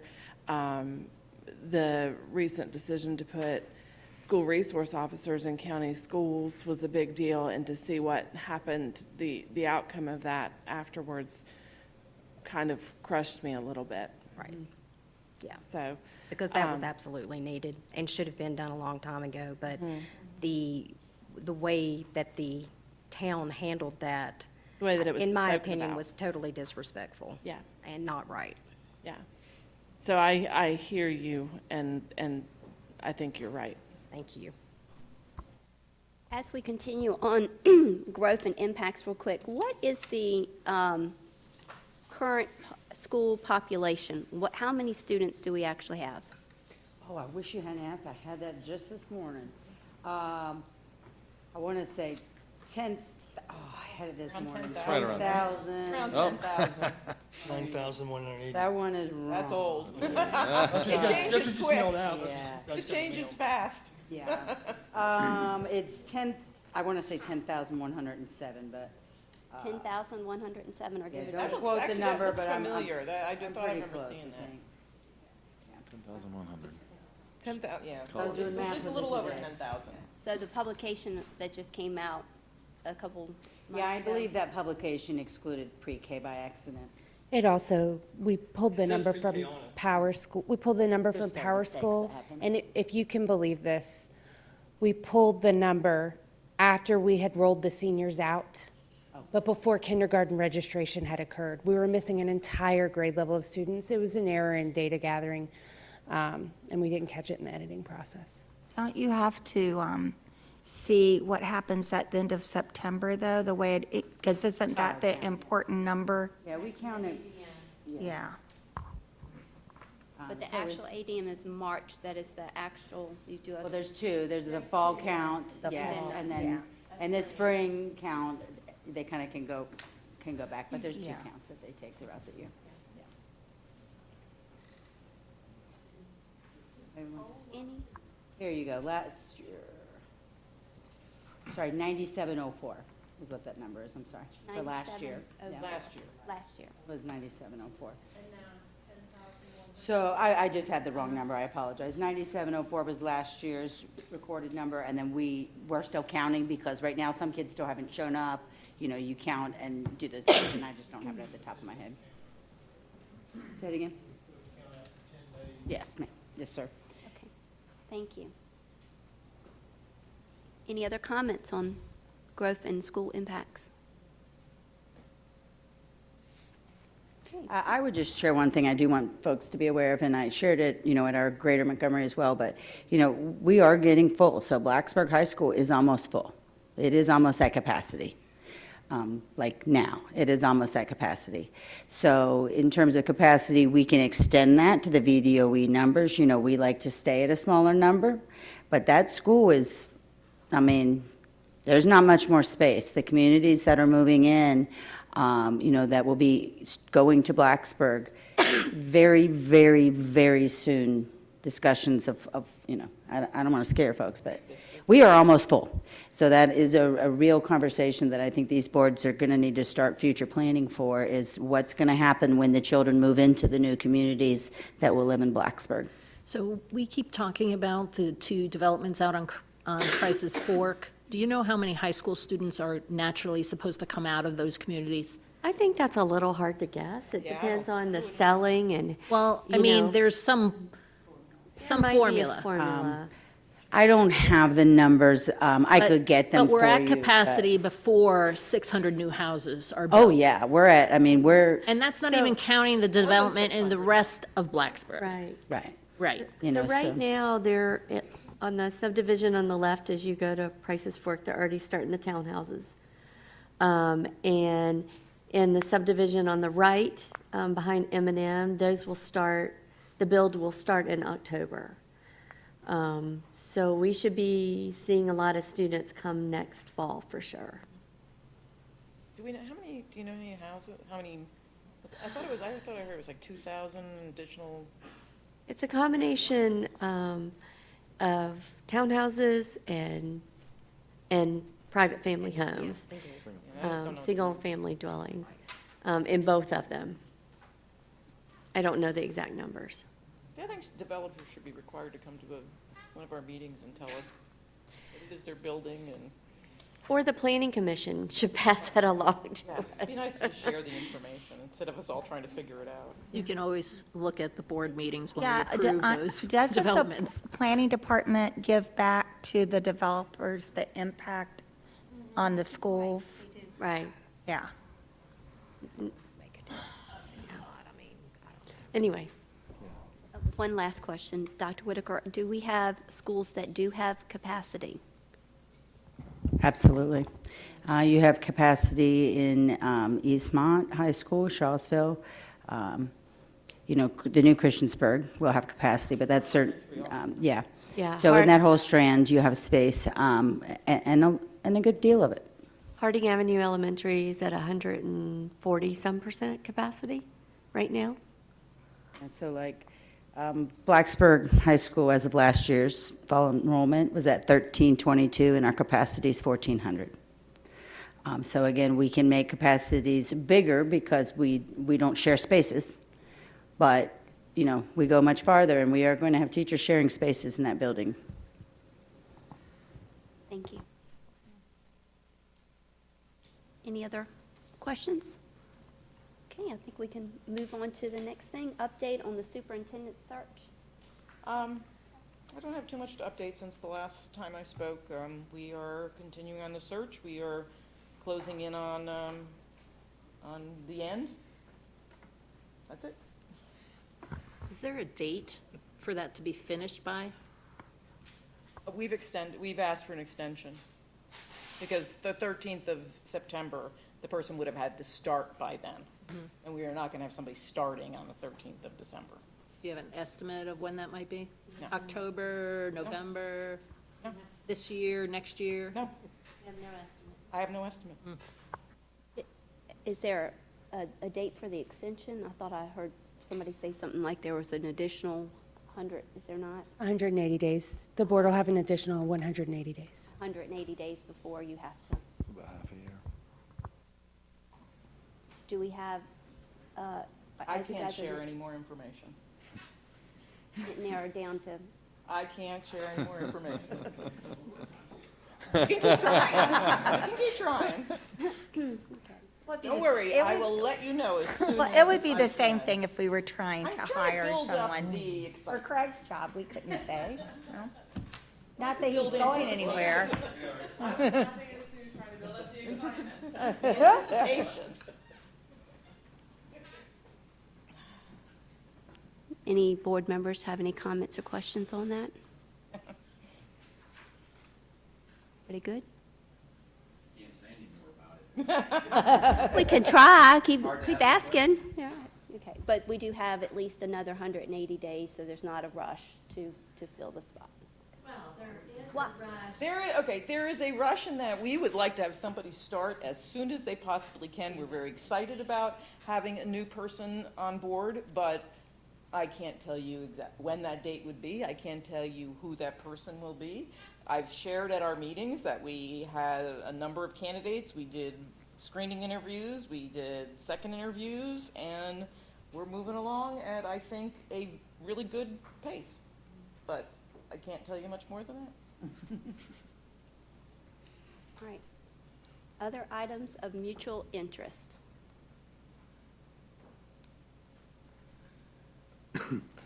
Board members? I'll just say this one thing. Each one of us around here are elected officials. And the buck stops with us. It don't matter who we hired. The citizen voted for us. So anything goes wrong in our area or y'all's area, you know the buck stops with us.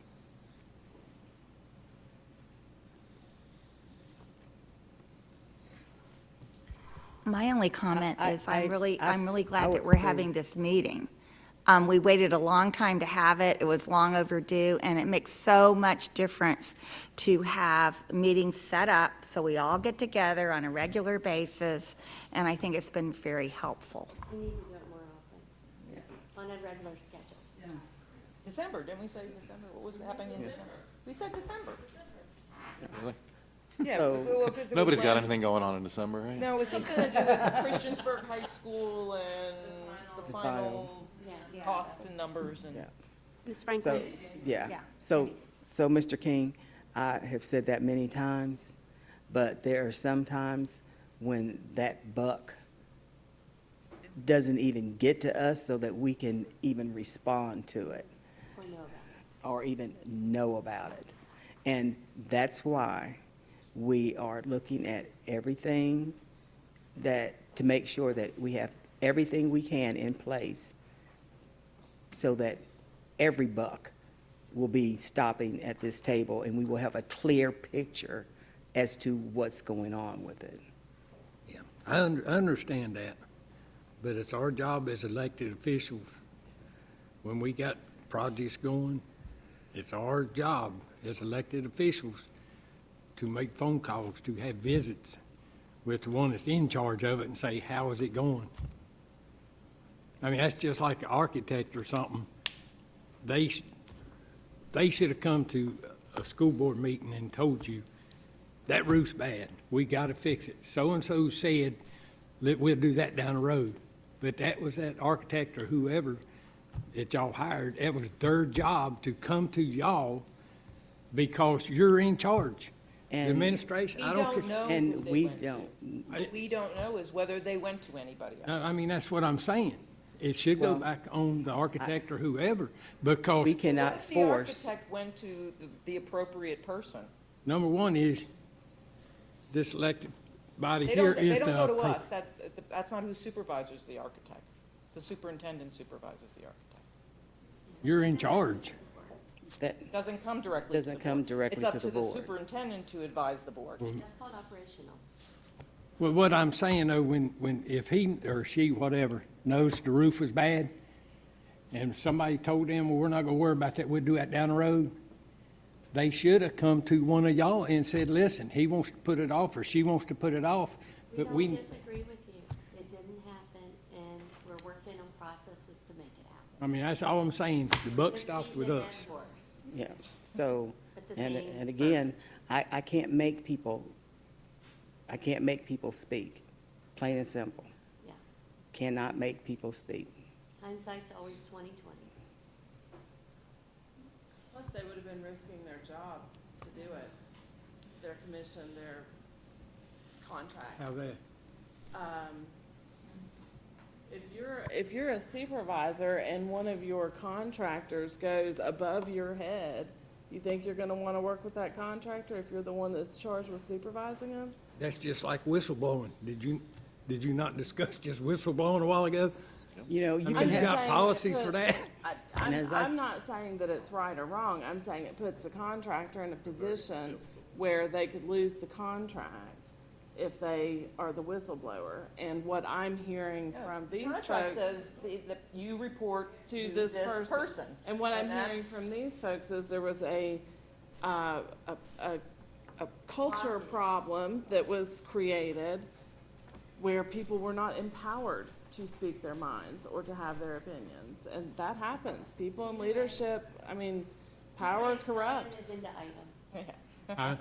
It's not an agenda item. What's that? And again, it's I mean, we can't fix we can only go forward. What's not an agenda item? What was that? We're not, that's not an agenda item for us to discuss. It's an other It's, item. it's, Yeah, mutual concern. interest. Yeah, we're on that. Really? Yeah, we're on the, yeah. Really? Beat the dead horse again. So Same thing we did. when you want somebody to quit talking, you say it's not on the agenda.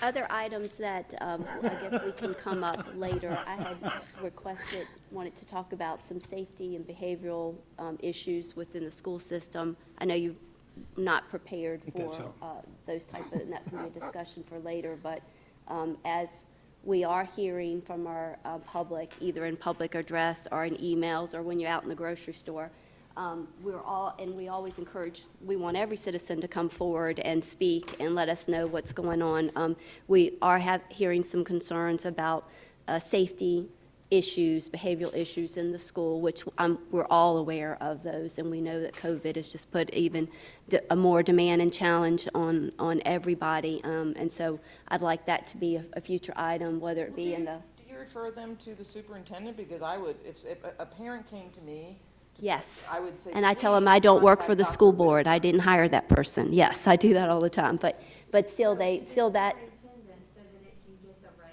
attention in that Right, that's who, yeah, I mean, if a parent came to me and said, I've got there's a problem at X school, I would advise them to call Dr. Whitaker. That's what they need. I can't solve the problem as a board member.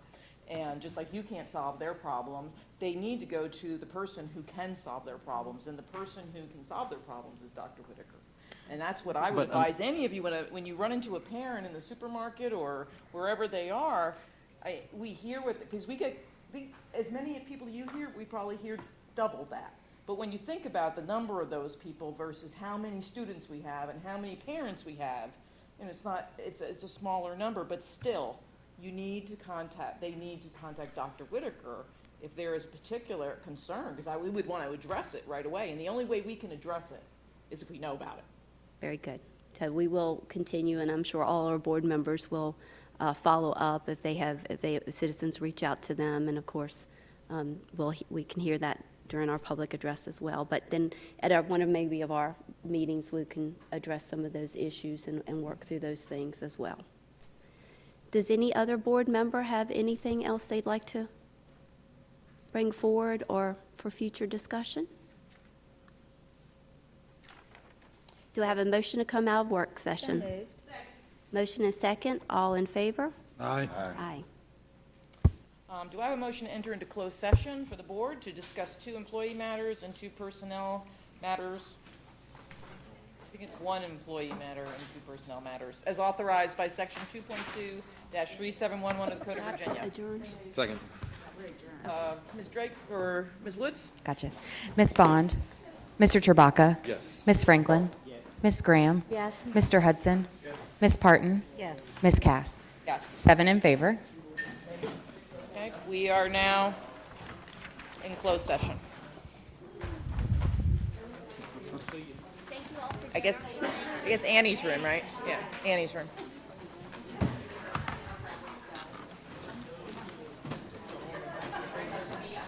think this is still pretty good, or should I just toss it? Marion? Believe it or not, this is stuff